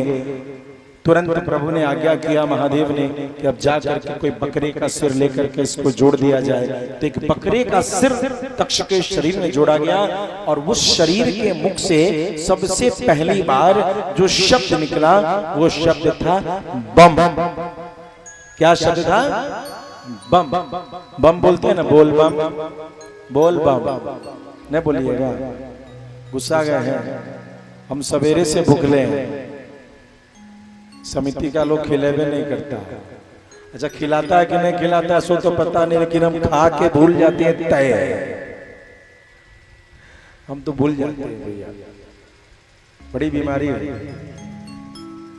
आप लोग खा के आए हैं ना, पुतोह खिलाई है कि नहीं खिलाई? जो नए की है उसको सास खिलाई है कि नहीं? जो पुरानी उसको पुतोह खिलाई। बोल बम। महादेव ने आशीर्वाद दिया कि जो भी बम बोलेगा उसके मंत्र तंत्र आते हो ना आते हो, मैं उसकी पूजा को पूर्ण मानूंगा। आइए महादेव के इस वरदान के माध्यम से हम सभी काशी पहुंचते हैं और बाबा विश्वनाथ को प्रणाम करते हैं। नमः पार्वती पते हर हर महादेव। अरे मैयन पूर्णा मैयन पूर्णा भैरो बाबा, रहा न कोई बाकी।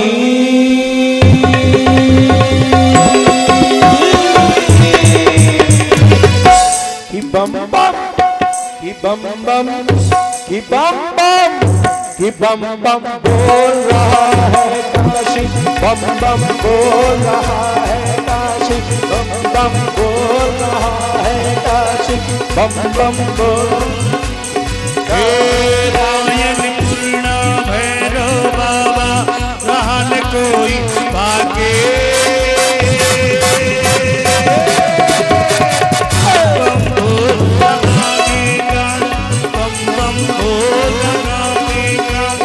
ओम नमः शिवाय, ओम नमः शिवाय, ओम नमः शिवाय, ओम नमः शिवाय। माँ गंगा की पावन धारा और सुंदर अभिलाषी।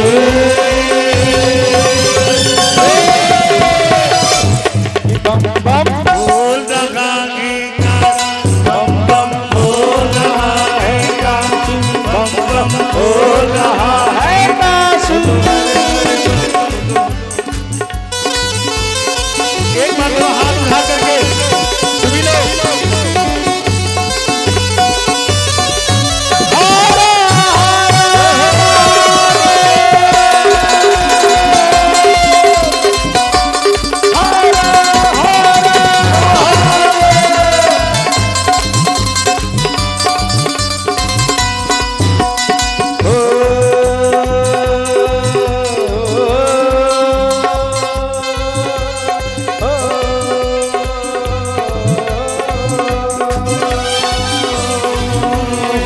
शीतला की आहा शीतला की पावन छैया में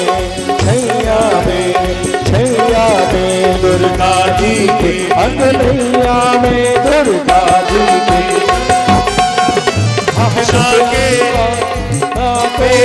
शीतला के पावन छैया में दुर्गा जी के अंगनैया में हर चीज सब लगावेला बन के करता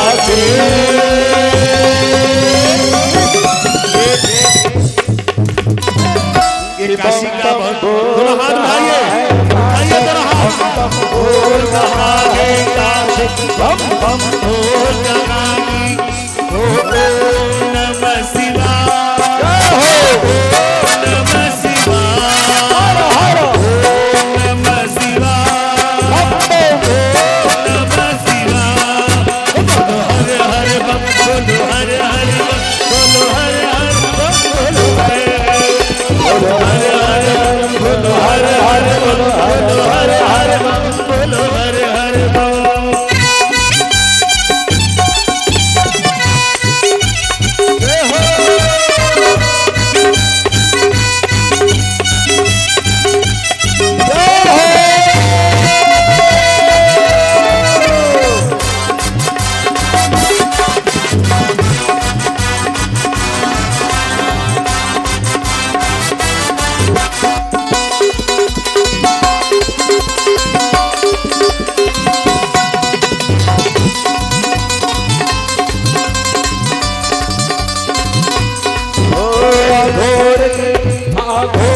आघोर के पावन धाम यहाँ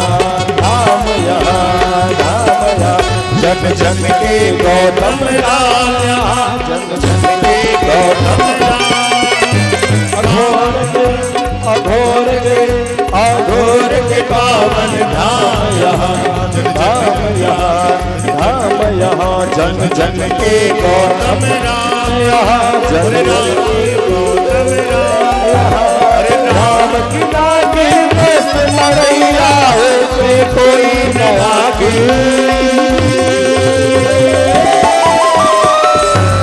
बम बम बोल रहा है काशी बम बम बोल रहा है काशी ओम नमः शिवाय हर हर नमः शिवाय ओम शिवाय हर हर नमः शिवाय हर हर बम बोलो हर हर बोलो हर हर बम बोलो हर हर बोलो हर हर बोलो हर हर बोलो हर हर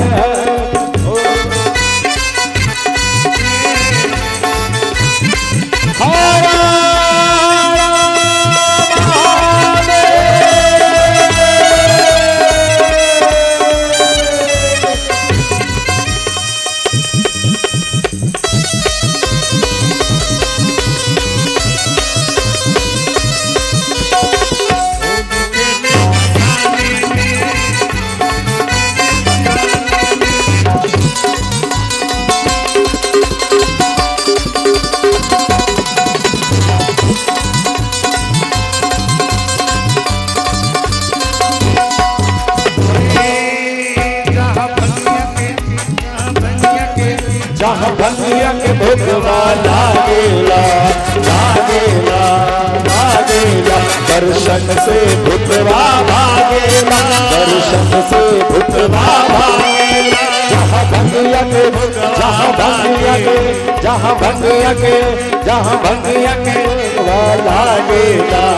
लागेला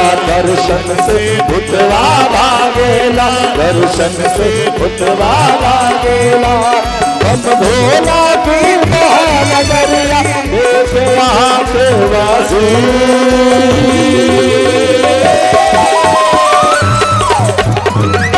कि बम बम बोल रहा है काशी बम बम बोल रहा है काशी ओम नमः शिवाय नमः शिवाय सभी लोग दोनों हाथ जोड़ लीजिए ओम नमः शिवाय ओम नमः शिवाय ओम नमः शिवाय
हाँ दूर आवेला आवेला भोला के दर्शन पावेला भोला के दर्शन पावेला सब दूर हाँ दूर सब दूर दूर से आवेला आवेला भोला के दर्शन पावेला भोला के दर्शन पावेला गंगा की गोद में बसते देवी सब सन्यासी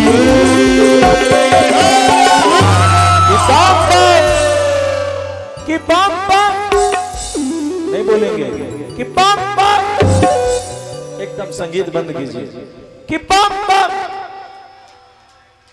कि बम बम सब लोग कस के बोलिए बम बम काशी की बम बम बोल रहा है काशी बम बम बोल रहा है काशी बम बम बोल रहा है काशी ओ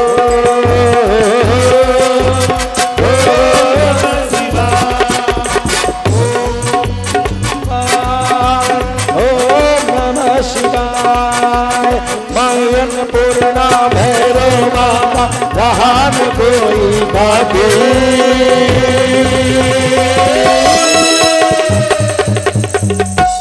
बम बम बोल रहा है काशी बम बम बोल रहा है काशी बम बम बोल रहा है काशी हर हर हर बोलो हर हर बोलो हर हर बोलो हर हर बम बोलो हर हर बोलो हर हर बम बोलो हर हर हर हे होली की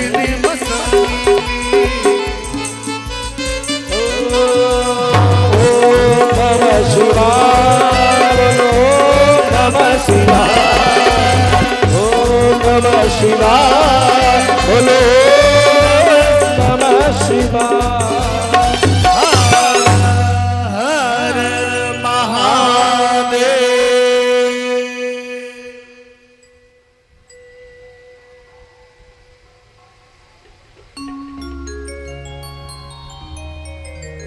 मनु जी के पुत्र उत्तानपाद की दो पत्नियां थी, एक सुनीति और सुरुचि। सुनीति के पुत्र का नाम था ध्रुव और सुरुचि के पुत्र का नाम था उत्तम। एक बार ध्रुव जी चले गए अपने पिता की गोद में बैठने, तो मां ने कहा चले जाओ। कौन मां? सुरुचि ने कहा कि मेरे कोख से जन्म लेते तो अपने पिता की गोद पर आसन से बैठ पाते। मां के पास गए तो मां ने कहा, माता सुनीति ने कहा जाओ तपस्या करने को तो कहा है, चले जाओ। क्रोध में आए हुए सांप के तरीके से सर सर करते हुए निकलते हुए चले जा रहे हैं कि मार्ग में नारद जी मिले। उन्होंने बहुत समझाना चाहा लेकिन नहीं माने। नहीं मानने पर नहीं रुके, परिणाम स्वरूप अंत में ध्रुव जी ने यही कहा कि बाबा मुझे रोको मत, यदि समझाना है तो बताओ तपस्या क्या है।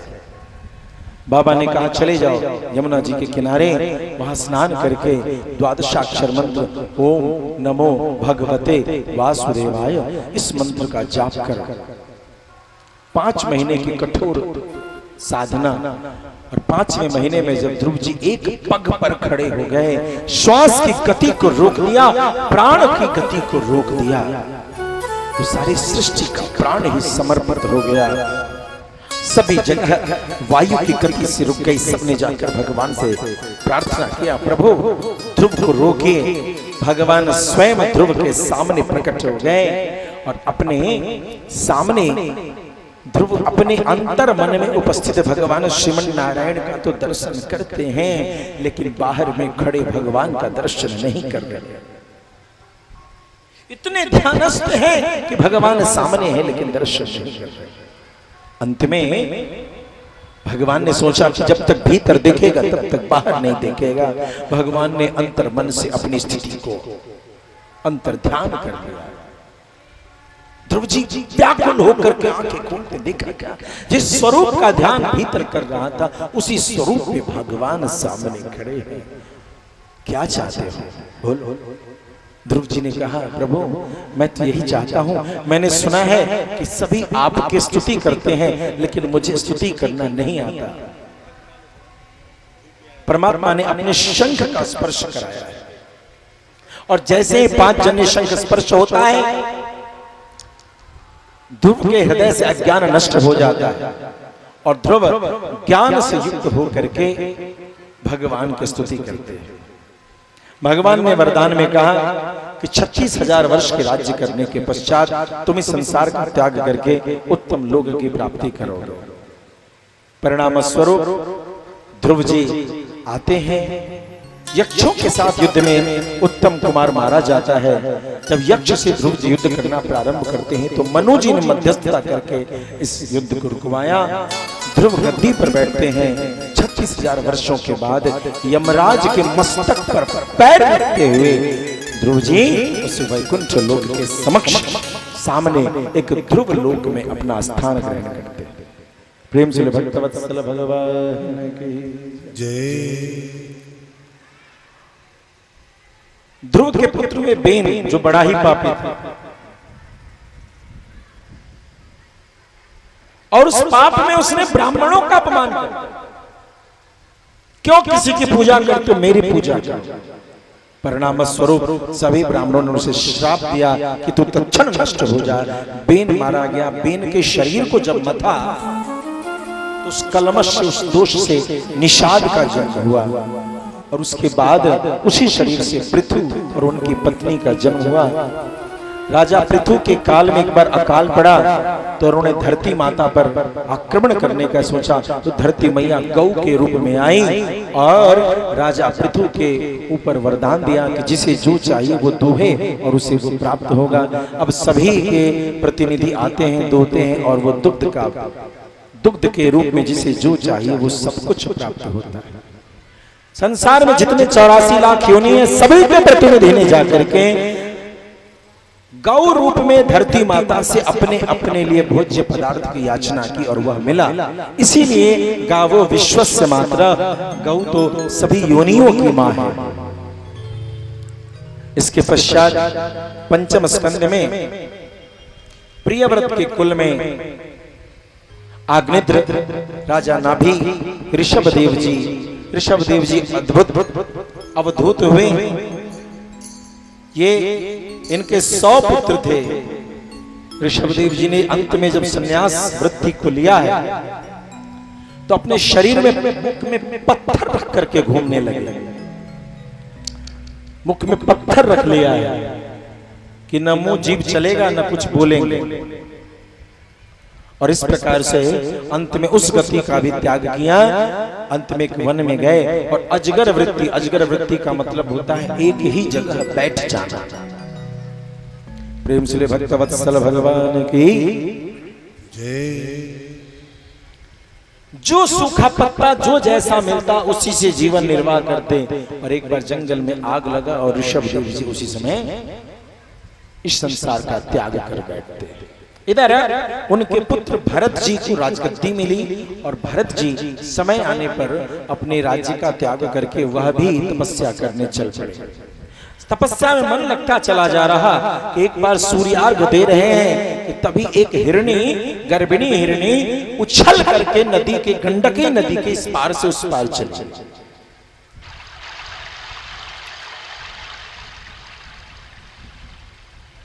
हमारे दीनानाथ जी भाई जी उधर से इशारा कर रहे हैं, महाराज जी 9 बज गया। अच्छा 9 को उलट दो तो कितना बज जाता है? 6। 9-6 का चक्कर है। 36 का चक्कर नहीं हम लगाते हैं, 9-6 का।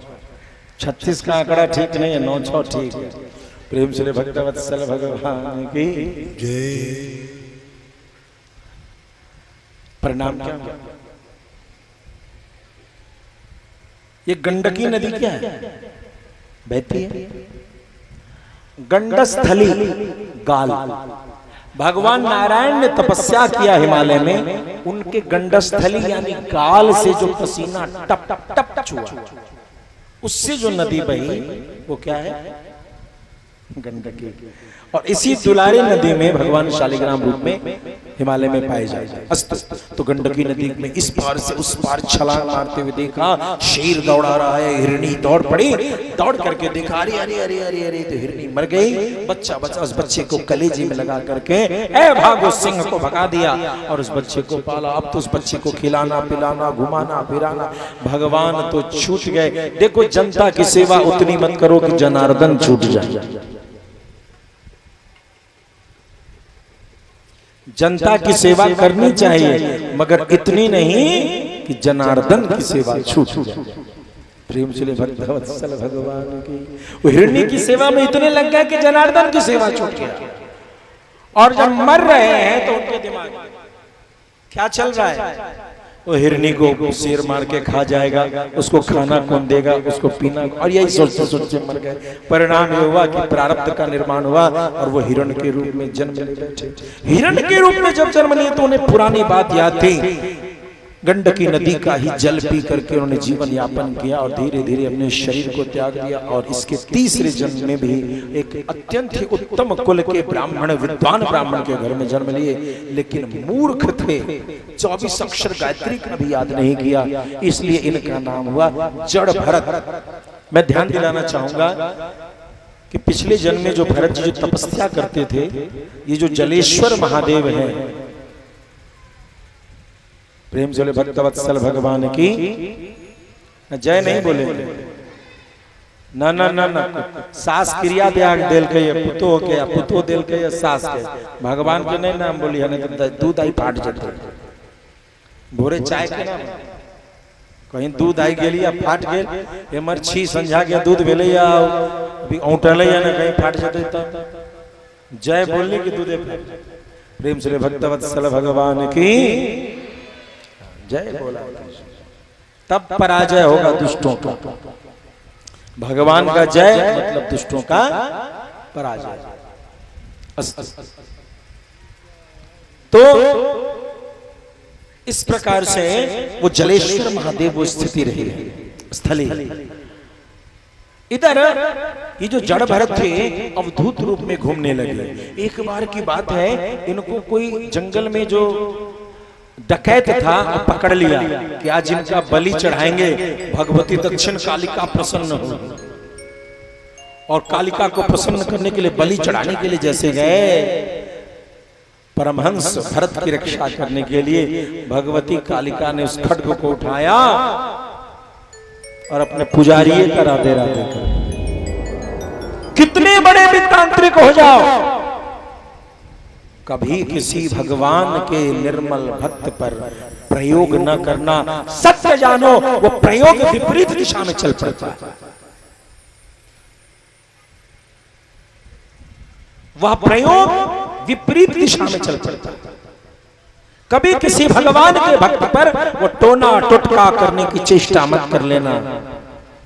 थोड़ी देर के लिए शायद वह भक्त को स्पर्श भी कर जाए, लेकिन उसके बाद जो सुदर्शन चक्रराज कहते हैं, वैष्णव की दृष्टि जितनी दूर तक जाती है वहां तक साम्राज्य किसी शक्ति का नहीं। साक्षात सुदर्शन चक्रराज उस क्षेत्र को अपने दायरे में ले, क्षेत्र सुदर्शन चक्रराज के दायरे में रहता है। और इसीलिए कई बार कई दुष्ट जब संतों को प्रताड़ित करते हैं, संत उनको हृदय से कुछ कहें ना कहें, उस दुष्ट को उसका दंड स्वतः प्राप्त होगा। चक्रराज का नियम ही नहीं है। भगवान ने यही सेवा दे रखी है कि जो वैष्णवों को पीड़ित करे उसके पीछे पड़ जाए। प्रेम से भक्तवत्सल भगवान। दक्षिण कालिका उठी और खड्ग से अपने पुजारी। अब फिर से भरत जी चलने लगे इस जंगल में मोटे ताजे। भरत जी का शरीर जो है खूब मोटा है, खूब ताजा है। परिणाम स्वरूप एक बार एक राजा रहुगण कपिल मुनि के दर्शन के लिए जा रहा है और उसका कहार का कंधा छिल गया। बोला दूसरा कहार खोजो, भरत जी को लगा दिया। अब भरत जी मोटे ताजे पकड़ लिया कहार, चल रहे हैं। राजा पालकी में बैठे हुए हैं और भरत जी का नजर किसी चींटी को पैर न लगे, तो चींटी कीड़े के पैर न लगे, इसलिए कभी छोटी कदम कभी बड़ी कदम, ताल में पैर नहीं चल रहा। तो पालकी में हिलन डुलन हो रहे, नींद टूट रही। जब नींद टूटती तो रहुगण कहता है क्यों रे, कमजोर हो गए हो, तुझे दवाई चाहिए? सभी ने कहा सरकार हम लोग स्वस्थ हैं, ये जो नया आया है यही कमजोर है। अच्छा, तो इसे लगता है दवा देनी पड़ेगी, अभी उतरता हूं। अब भरत जी ने पहली बार जीवन में तीसरे जन्म में मुख खोला और कहा राजा, मिट्टी का तू, मिट्टी की पालकी, मिट्टी का मैं, मिट्टी की धरती। एक मिट्टी दूसरे मिट्टी के भीतर है, उस मिट्टी को मेरे शरीर, मिट्टी रूपी शरीर ने धारण किया और यह मिट्टी रूपी शरीर इस धरती रूपी मिट्टी पर है। भला मिट्टी को मिट्टी कभी भारी लगती है? रे राजन, तू जो कहता है कि तू राजा है और तू जो कहता है कि मैं तेरा दास हूं, तो सत्य जान, तू भी मिट्टी का लोथड़ा और मैं भी मिट्टी का लोथड़ा, तेरे मेरे में कोई भेद नहीं। यह सुनते ही रहुगण कूद के नीचे उतरते हैं और देखा क्या, मोटा ताजा शरीर, आंखों में दिव्य चमक और जनेऊ काली सी, मोटी काली सी पड़ी। कोई अवधूत है?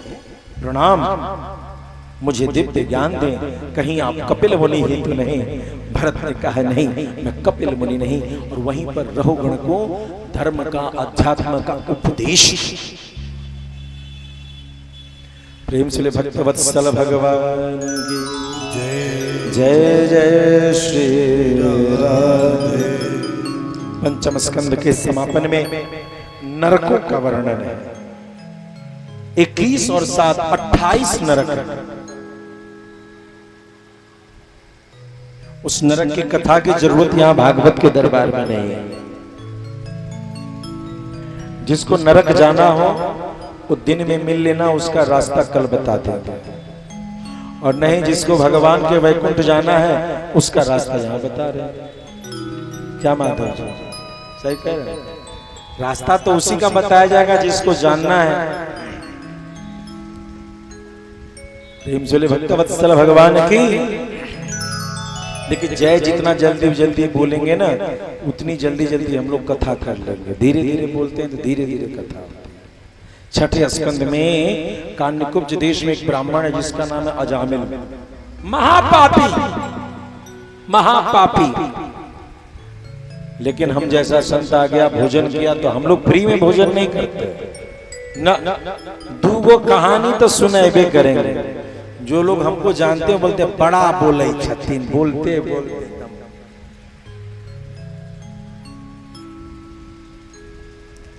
हम कहते हैं प्रिंसिपल साहब को कि आप मत बोलिए, प्रिंसिपल साहब कहते हैं हमको आप मत बोलिए। हम कहते हैं प्रिंसिपल साहब को ये आपका कॉलेज नहीं, मेरा कॉलेज नहीं। स्कूल किसका है? हमारा विषय हमारा है। तब कहते हैं बड़ा बोले छछन। तो हम बोलेंगे नहीं तो जो आपका नमक खा रहे हैं वो पचेगा नहीं, फ्री का नहीं खाते हैं, इसलिए गरज के बोलते हैं। कभी भी एक कप चाय पिलाइएगा, एक गिलास दूध, कुछ ना कुछ तो बोलबे करे। खिलाए नहीं, बटन दबाए नहीं कि मुंह से कुछ निकला। और नहीं तो मत चौंकिए ना, मेरे पास आइए। एक ने कहा हमको कुछ बोलिएगा तब ना, बोले कुछ पूछोगे तब। तो अजामिल के यहाँ जो संत आए उनको आटा दे दिया। साधुशाही भोजन है, टिक्कड़, एक भी बर्तन नहीं लगता है। टिक्कड़ रोट लिट्टी, लिट्टी का ही मॉडल है टिक्कड़। लिट्टी ऐसा बर्तन है, भोजन है जिसमें बर्तन की जरूरत ही नहीं। बड़का पत्ता जंगल में तोड़ लीजिए, सत्तू है, आटा है, गूंथ लीजिए, अग्नि लगाइए, सेकिए, गमछा में झाड़ लीजिए और उसी आग में आलू टमाटर सेक लीजिए, एक पत्ता पे थोड़ लीजिए और खा लीजिए। एक को बर्तन की जरूरत नहीं है। इसलिए जो हम लोगों के साथ जीता है उसको लिट्टी अच्छा बनाने आता है। प्रेम से भक्तवत्सल भगवान के संत लोग बैठ के टिक्कड़ सेक रहे, देख रहे, रे बड़ा पापी है, इसका टिक्कड़ खा रहे नहीं पचेगा। अच्छा रुको, ऐ बालक तेरा नाम क्या है? तो कुछ नहीं। अजामिल को मदिरा पीने से फुर्सते ने जो बेटा का नाम रखे। बेटा बोल रहा था, सेवा कर रहा था, इतना मदिरा पीने में व्यस्त कि बेटा का नामकरण भी नहीं कराया। बोला कोई बात नहीं, जब गुरु उपस्थित है, गुरु के हृदय में भाव है, तो पंचांग खोल के मुहूर्त देखने की जरूरत नहीं, नामकरण संस्कार अभी कर देते हैं। ऐ अजामिल, तेरे बेटे का नाम हम रखते हैं क्या? तो भगवान का जो नाम है नारायण, नारायण, नारायण। अब तब से उसके घर में नारायण नारायण नारायण, ए नारायण इधर आओ, ए नारायण इधर आओ, एक नारायण इधर आओ। जब मरने लगा और जमदूत दिखाई पड़े तो उसको अपने बेटे की याद आई। याद किसकी आई? बेटे की। नारायण, ओ नारायण, ओ नारायण। नारायण को खेलने से फुर्सत नहीं आ रहा। बाप मर रहा है, अपना काम कर रहा है, बेटा अपना काम। लेकिन यह आवाज विष्णु दूतों ने सुन ली और दौड़ करके चले आए। ध्यान दीजिएगा, रामायुध अंकित गृह शोभा बरन न जाए, नव तुलसी का वृंद महो देख हर्षि कबीर। तुम्हारे घर में जो लक्षण होते हैं तो संत खुद चले आते हैं। लक्षण तुम्हारे घर का बाहर का दरवाजा ठीक रखो। घर के दरवाजे पर लिखा होता है भीतर कुत्ता है सावधान रहें। अब ऐसे घर में कोई साधु कैसे जाएगा जब भीतर कुत्ता रहता है? ए भैया, भीतर कुत्ते रहते हैं सावधान। अभी इस घर में कोई जाएगा आदमी से मिलने भी जा, बोर्डे में लिखा है भी कुत्ते हैं सावधान, प्रेम से भक्तवत्सल। भीतर गौ माता है तो बरसंत चले भी जाएगा, है ना? अस्तु, संत ने नारायण नाम रख दिया। विष्णु पार्षद ने सुना, यमदूतों को रोक दिया, है रुको। यमदूतों ने कहा बड़ा पापी, इसे हम ले जाएंगे। बोला रुको, तुझे पता नहीं इसने क्या बोला? तो क्या? तो नारायण। कौन है नारायण? इसका बेटा। अरे मूर्ख, ये जानता है कि इसके बेटे का नाम नारायण है, क्या तुझे नहीं मालूम कि संपूर्ण सृष्टि के परमेश्वर का नाम नारायण है और ये उसका नाम ले बैठा है। तुम इसे ले जाने का अधिकारी नहीं, यह तो वैकुंठ का अधिकारी हो चुका है। एक बार नारायण नाम बोलने से वह वैकुंठ का अधिकारी हो गया। अस्तु, यमदूतों को फटकार के भगाया। अब जो है अजामिल मरण सैया पर ये देखते देखते जब जीवन उसे फिर से मिल गया तो अजामिल जाता है, तपस्या करता है, भगवान नारायण का भजन करता है, अपने जन्म जन्म के पापों का नाश करता है और परम गति की प्राप्ति करता है। प्रेम जोले भक्तवत्सल भगवान के जय जय श्री राधे। एक बार की बात है, देवगुरु बृहस्पति का अपमान इंद्र ने कर दिया और उसी समय देवगुरु बृहस्पति स्वर्ग का त्याग करके चले जाते हैं।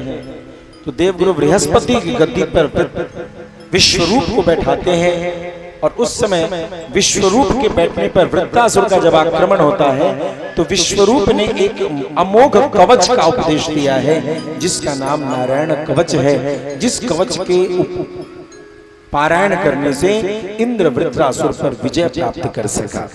वृत्रासुर का मतलब क्या है? जो वृत्रासुर एक एक योजन सभी दिशाओं में बढ़ता चला जा रहा है, एक एक योजन इतना विशाल, और उसको वध करने के लिए इंद्र ने वज्र का प्रयोग किया और इस प्रकार से वध किया है। प्रेम से भक्तवत्सल भगवान की। सप्तम स्कंध में हिरण्याक्ष के छोटे भाई के वध की कथा है। जो ट्विन्स होते हैं, जुड़वे, उनमें एक विचित्रता होती है। ट्विन्स, उसमें जो बच्चे का निर्माण सबसे पहले होता है वो ऊपर रहता है गर्भ के, और जिस बच्चे का निर्माण बाद में होता है वो नीचे रहता है। जन्म के समय पहले कौन आता है? नीचे वाला बच्चा, और बाद में ऊपर वाला बच्चा। यानी गर्भ में जो बड़ा है वो बाहर छोटा है। और गर्भ में जो छोटा है वो बाहर बड़ा है, इसीलिए जुड़वा में छोटे बड़े का बड़ा झगड़ा होता है। कंफ्यूजन नहीं क्रिएट हो, सॉल्यूशन अब मिलता है कि बड़ा कौन छोटा। हिरण्यकश्यप भाई के वध के प्रतिकार के लिए तपस्या करता है और हिरण्यकश्यप की तपस्थली कहां थी? मंदरांचल पर्वत, या हमारे बिहार में बांका डिस्ट्रिक्ट उसी में पड़ता है मंदरांचल पर्वत। कभी भागलपुर बांका गोड्डा तरफ जाए दर्शन जरूर करें। मधुसूदन भगवान की प्रतिमा भारतवर्ष में कहीं कहीं है और एक प्रतिमा मंदरांचल पर्वत के नीचे मधुसूदन भगवान की है।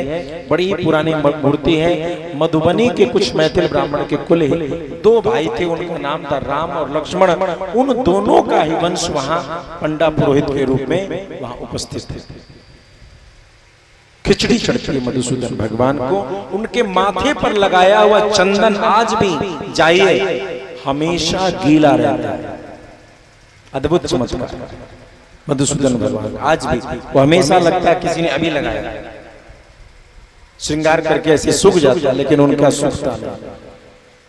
तपस्या किया, तपस्या करके वरदान प्राप्त किया और वरदान के चक्कर में अहंकार में करने लगा। लेकिन उनकी पत्नी कयाधु के गर्भ से एक संतान का नाम जन्म हुआ। 4 संतान, जिसमें से एक संतान का नाम हुआ प्रहलाद। क्या नाम था उसका? प्रहलाद। प्रेम से भक्तवत्सल भगवान की। अब प्रहलाद जी गुरुकुल में जाते हैं, पढ़ते हैं और जब जब पढ़ के आते हैं तो पिता पूछते हैं क्या पढ़ा? तो कहा साधु वो जो भगवान का भजन करे, भगवान का भजन। दूसरी बार आते हैं तो कहते हैं नवधा भक्ति का उपदेश।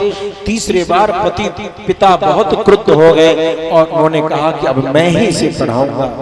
बहुत समझाया लेकिन प्रहलाद नहीं समझते हैं। प्रहलाद को सर्प के भीतर, सर्पों के गुफा में पटक दिया, प्रहलाद को वहां पटक दिया, लेकिन फिर भी सर्पों ने उसे डसा नहीं, उल्टे उन्हें बांध करके गुफा से बाहर, गड्ढे से बाहर निकाल दिया।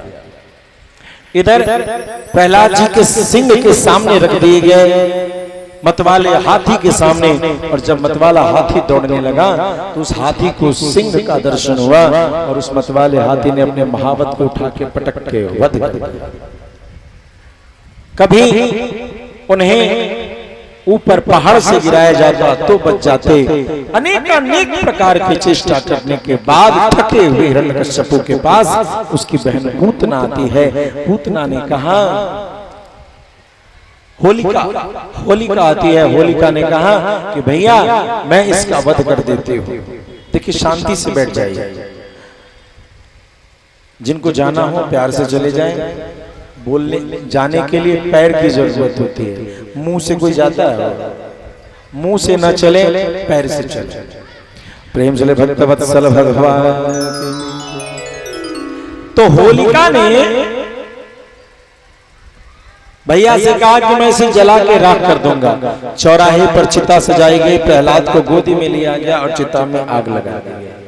तेज आंधी ऐसी आई कि जिस कंबल को होलिका ने पहन रखा था वो कंबल खुल गया और प्रहलाद के चारों ओर आ गया। प्रहलाद सुरक्षित रह गए, होलिका जल के राख हो गई। अंत में भगवान की कृपा ऐसी हुई कि हिरण्यकश्यप बड़े क्रुद्ध हुए। हिरण्यकश्यप ने जाके कहा, अरे प्रहलाद तेरा भगवान रहता कहां? पिताश्री श्रीमन नारायण भगवान हर कण हर क्षण में रहते हैं। क्या मुझमें तुझे तेरा भगवान दिखता है?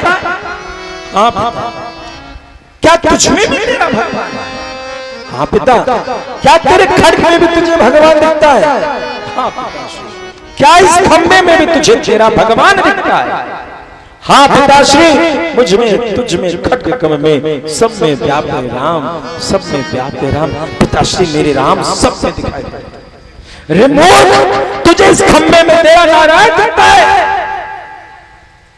अपने गदा और गदे को उठा करके जब खंबे पर प्रहार करने की चेष्टा करते हैं कि प्रहलाद कि उस खंभे के भीतर से सिंह की गर्जना सुना देते हैं।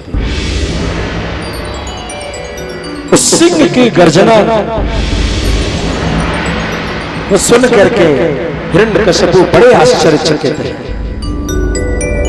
अरे ये कौन उसके भीतर है? मायापति भगवान की माया को से अचरज में पड़ा, अचंभे में पड़ा। उस मूर्ख ने गदे से उस खंभे पर जब प्रहार करने की चेष्टा की तो भला कोई भगवान पर प्रहार कर सका है? भगवान उसके गदा को पकड़ते हुए उस खंभे को चीर करके भागे।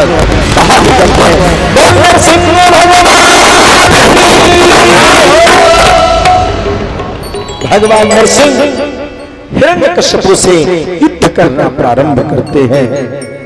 युद्ध करते करते करते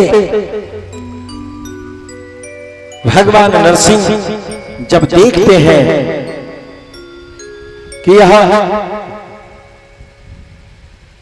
बड़ा ही पराक्रमी है तो बड़े लंबे समय तक युद्ध चलता है।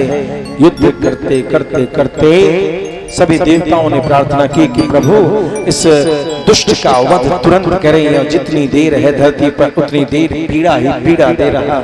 परिणाम स्वरूप भगवान उसे घसीटते हुए चौखट पे ले जाते हैं और चौखट पर ले जा करके भगवान नरसिंह उसे अपने जंघे पर बिठाते हैं। हिरण्यकशिपु तो घर के भीतर है या घर के बाहर है? न मैं घर के भीतर हूं न मैं घर के बाहर हूं, मैं घर के चौखट पर हूं। रे हिरण्यकशिपु अपने वरदान को याद कर। तो थल में है या तो नभ में है?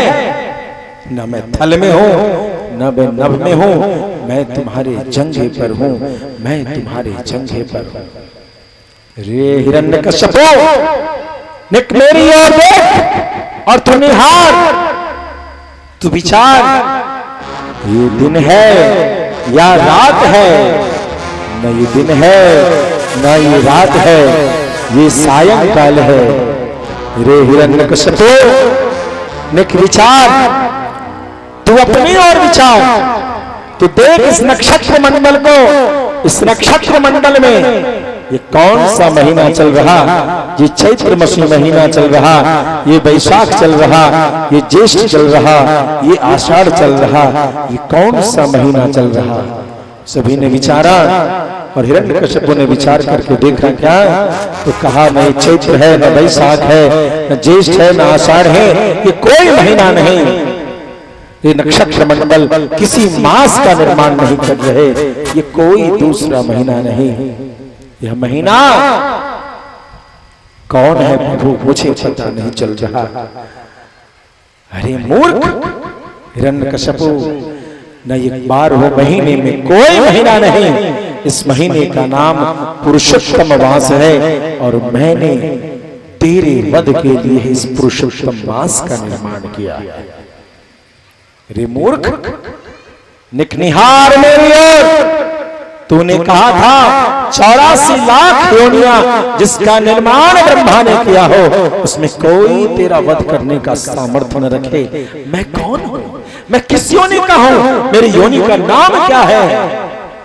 न तू नर है न तू सिंह है, तू नरसिंह है, तू नरसिंह है, तू नरसिंह है। भगवान ने कहा निक मेरी ओर निहार, निहार और देख, ये मेरे हाथों के जो नखायुध है ये आयुध अस्त्र है या शस्त्र है?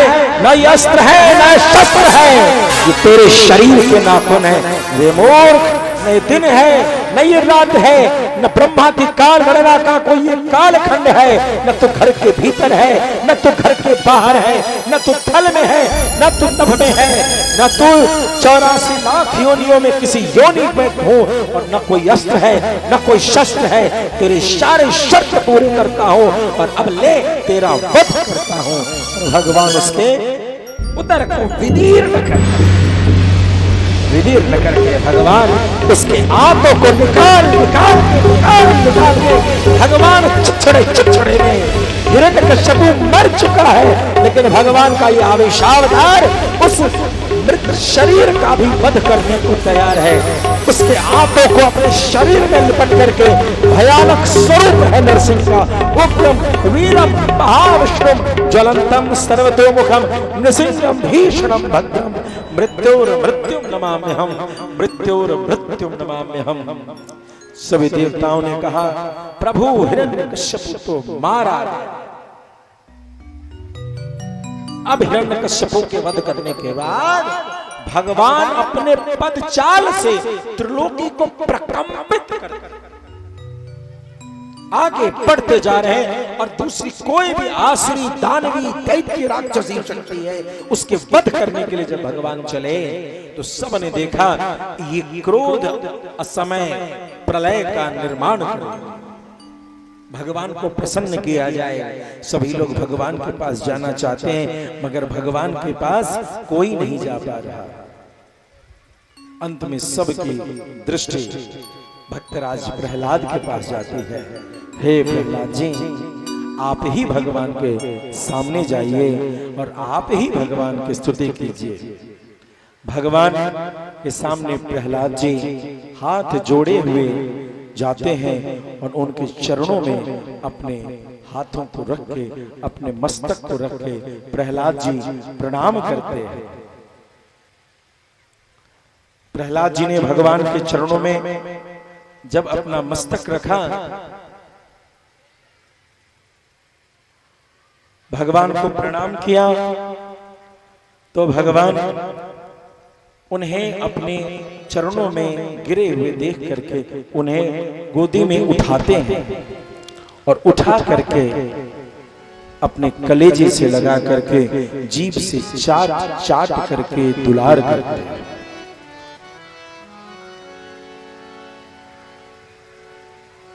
प्रहलाद के शरीर के रोए रोए को देख रहे हैं कि कहीं इसे कोई अग्नि ने बीधा तो नहीं, जलाया तो नहीं।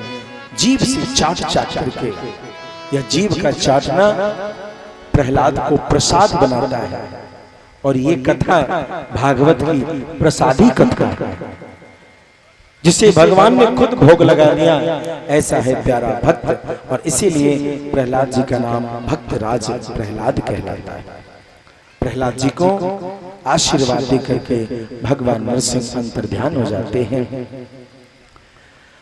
अरे मैं कहता डंके की चोट पर,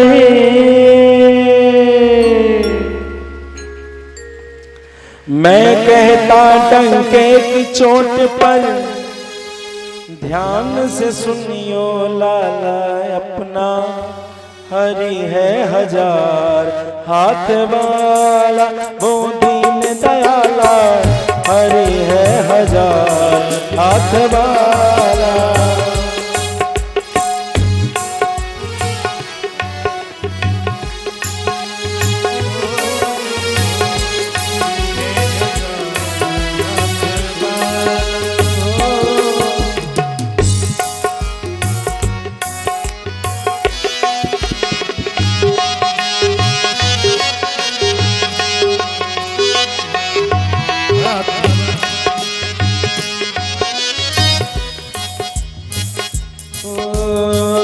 कहना समझते साईं का, क्या कहना समझते साईं का, क्या से क्या कर डाला अपना, हरि है हजार हाथ वाला, वो दीन दयाला, हरि है हजार हाथ वाला।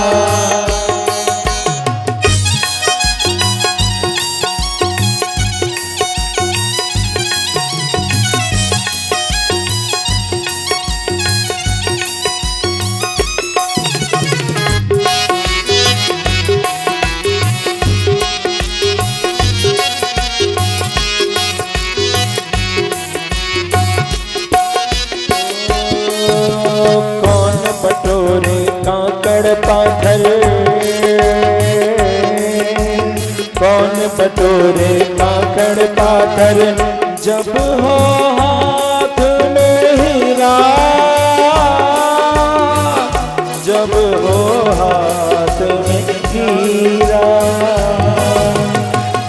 कंचन सदा रहेगा कंचन, हाँ कंचन सदा रहेगा कंचन, और कठीर कठीरा, और कठीर कठीरा। साँच के आगे झूठ तनिक ना, साँच के आगे झूठ तनिक ना, हरदम यहाँ दिवाला हरि है हजार हाथ वाला, दीन दयाला हरि है हजार हाथ वाला। मैं कहता डंके की चोट पर, मैं कहता डंके की चोट पर, ध्यान से सुनियो लाला अपना हरि है हजार हाथ वाला, दीन दयाला हरि है हजार हाथ वाला।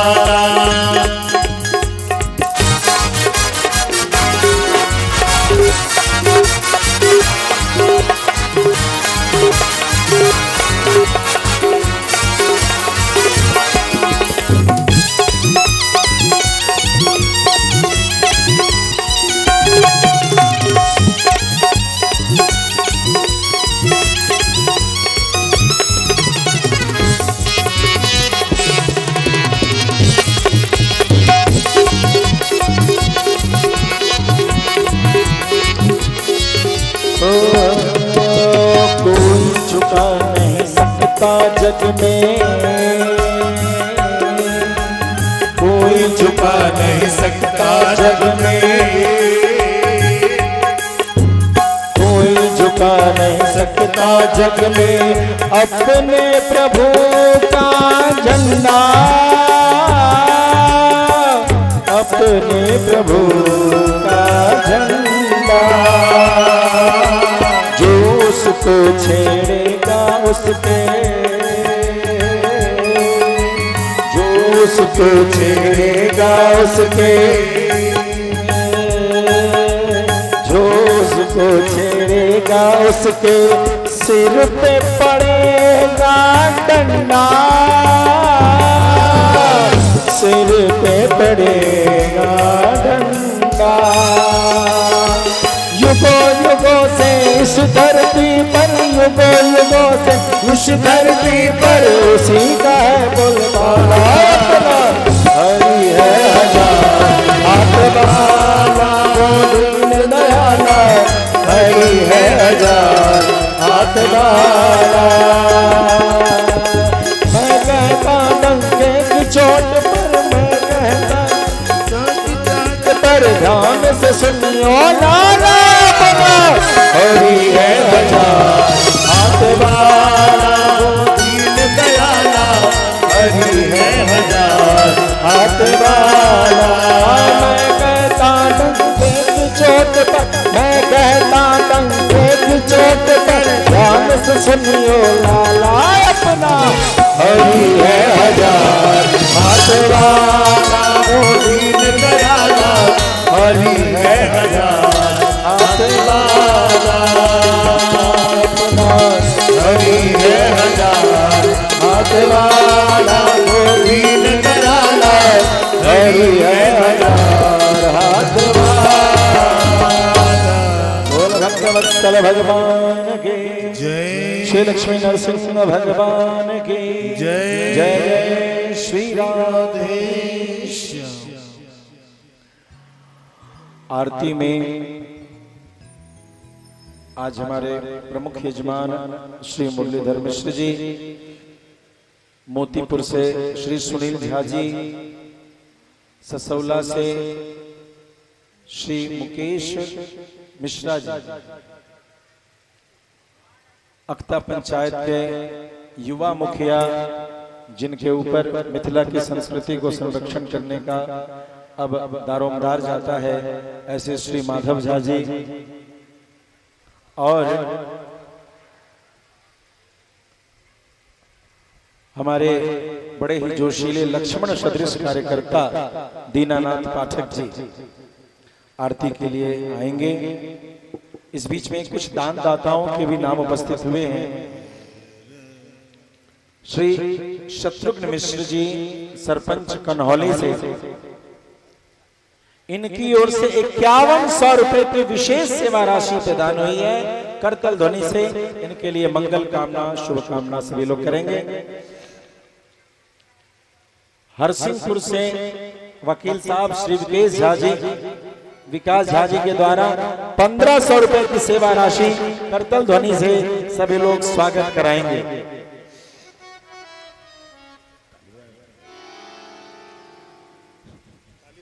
ससौला के वार्ड सदस्य 14 से श्री मुकेश मिश्रा जी, इनकी ओर से 1100 रुपए की सेवा राशि करतल ध्वनि से सभी लोग स्वागत करेंगे।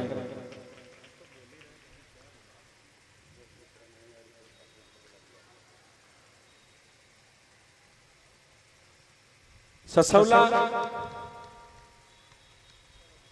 अच्छा वार्ड 11 से राजीव मिश्रा जी, इनकी ओर से आज का बढ़िया हलवा प्रसाद हलवे ने बनाया। अच्छा उप मुखिया श्री राजीव मिश्रा जी की ओर से आज का विशेष हलवा प्रसाद आप सभी को मिलेगा। आरती के बाद सभी लोग प्रसाद लेके जरूर जाएं। और कल का प्रसाद ससौला के श्री मनोज शाह जी की ओर से कृष्ण जन्मोत्सव के प्रसाद की व्यवस्था है। और साथ ही साथ कृष्ण जन्मोत्सव में जो टॉफी गुब्बारे आदि उछलने हैं, ये सभी हमारे वर्तमान मुखिया श्री हेमंत मिश्रा जी की ओर से है। उनके लिए करतल ध्वनि। कल कृष्ण जन्म है, आप सभी उस जन्मोत्सव के दर्शन करने के लिए आए। जय जय श्री राधे। सभी लोग कल भगवान राम के सूर्य कुल की कथा और चंद्र कुल गौरव भगवान श्री कृष्ण चंद्र की कथा, उनके अवतार की कथा हम सभी कल सुनेंगे। तो आप सभी उपस्थित हों और जन्मोत्सव पे जरूर सभी लोग बढ़िया मांगलिक वस्त्र धारण करके आए। यदि घर में पीला या लाल कपड़ा हो तो उसे पहन करके आए, क्योंकि मेरो घर लाला भयो है, नंद लाला घर लाला भयो है। उस उत्सव को दर्शन करने के लिए आप सभी मांगलिक परिधान में आए, मांगलिक रूप से आए। जय जय श्री राधे। गिरधर तेरी आरती गा, गिरधर आरती गा, श्री बांके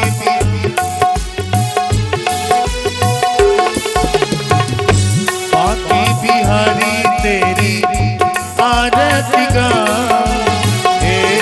गिरधर तेरी आरती गा, श्री बांके बिहारी तेरी आरती गा।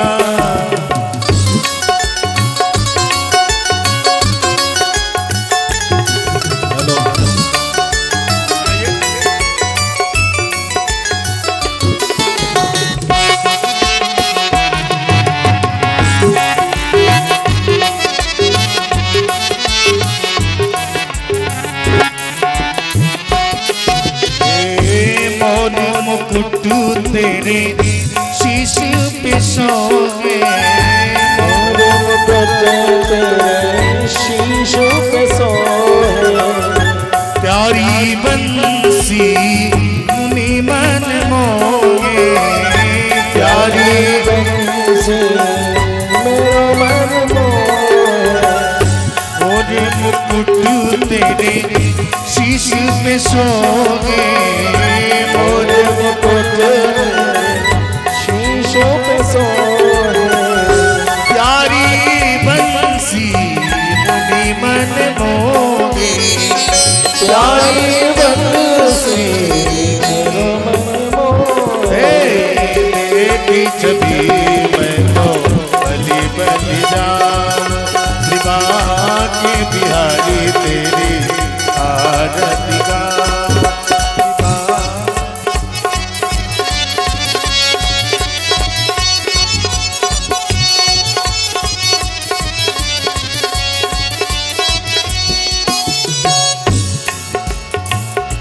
चरणों से निकली है गंगा प्यारी, चरणों से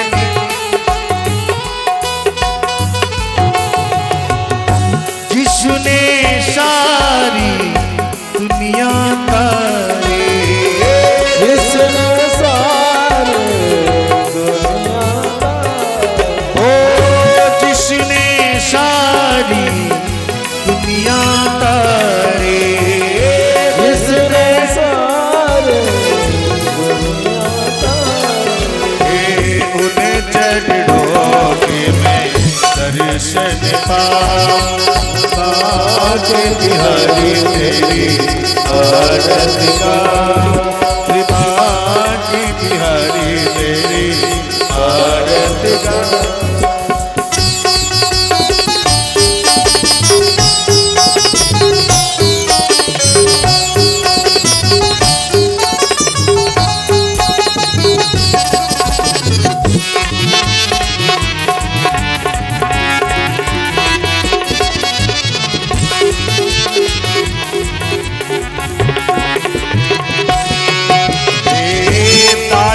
नाथ के नाथ आप हो, दासनाथ नाथ आप हो, सुख दुख जीवन प्यारे साथ आप हो, सुख दुख जीवन प्यारे साथ आप हो, ओ सुख दुख जीवन प्यारे साथ आप हो, सुख दुख जीवन प्यारे साथ आप हो, उन्हें चरणों को मैं दर्शन पाऊं,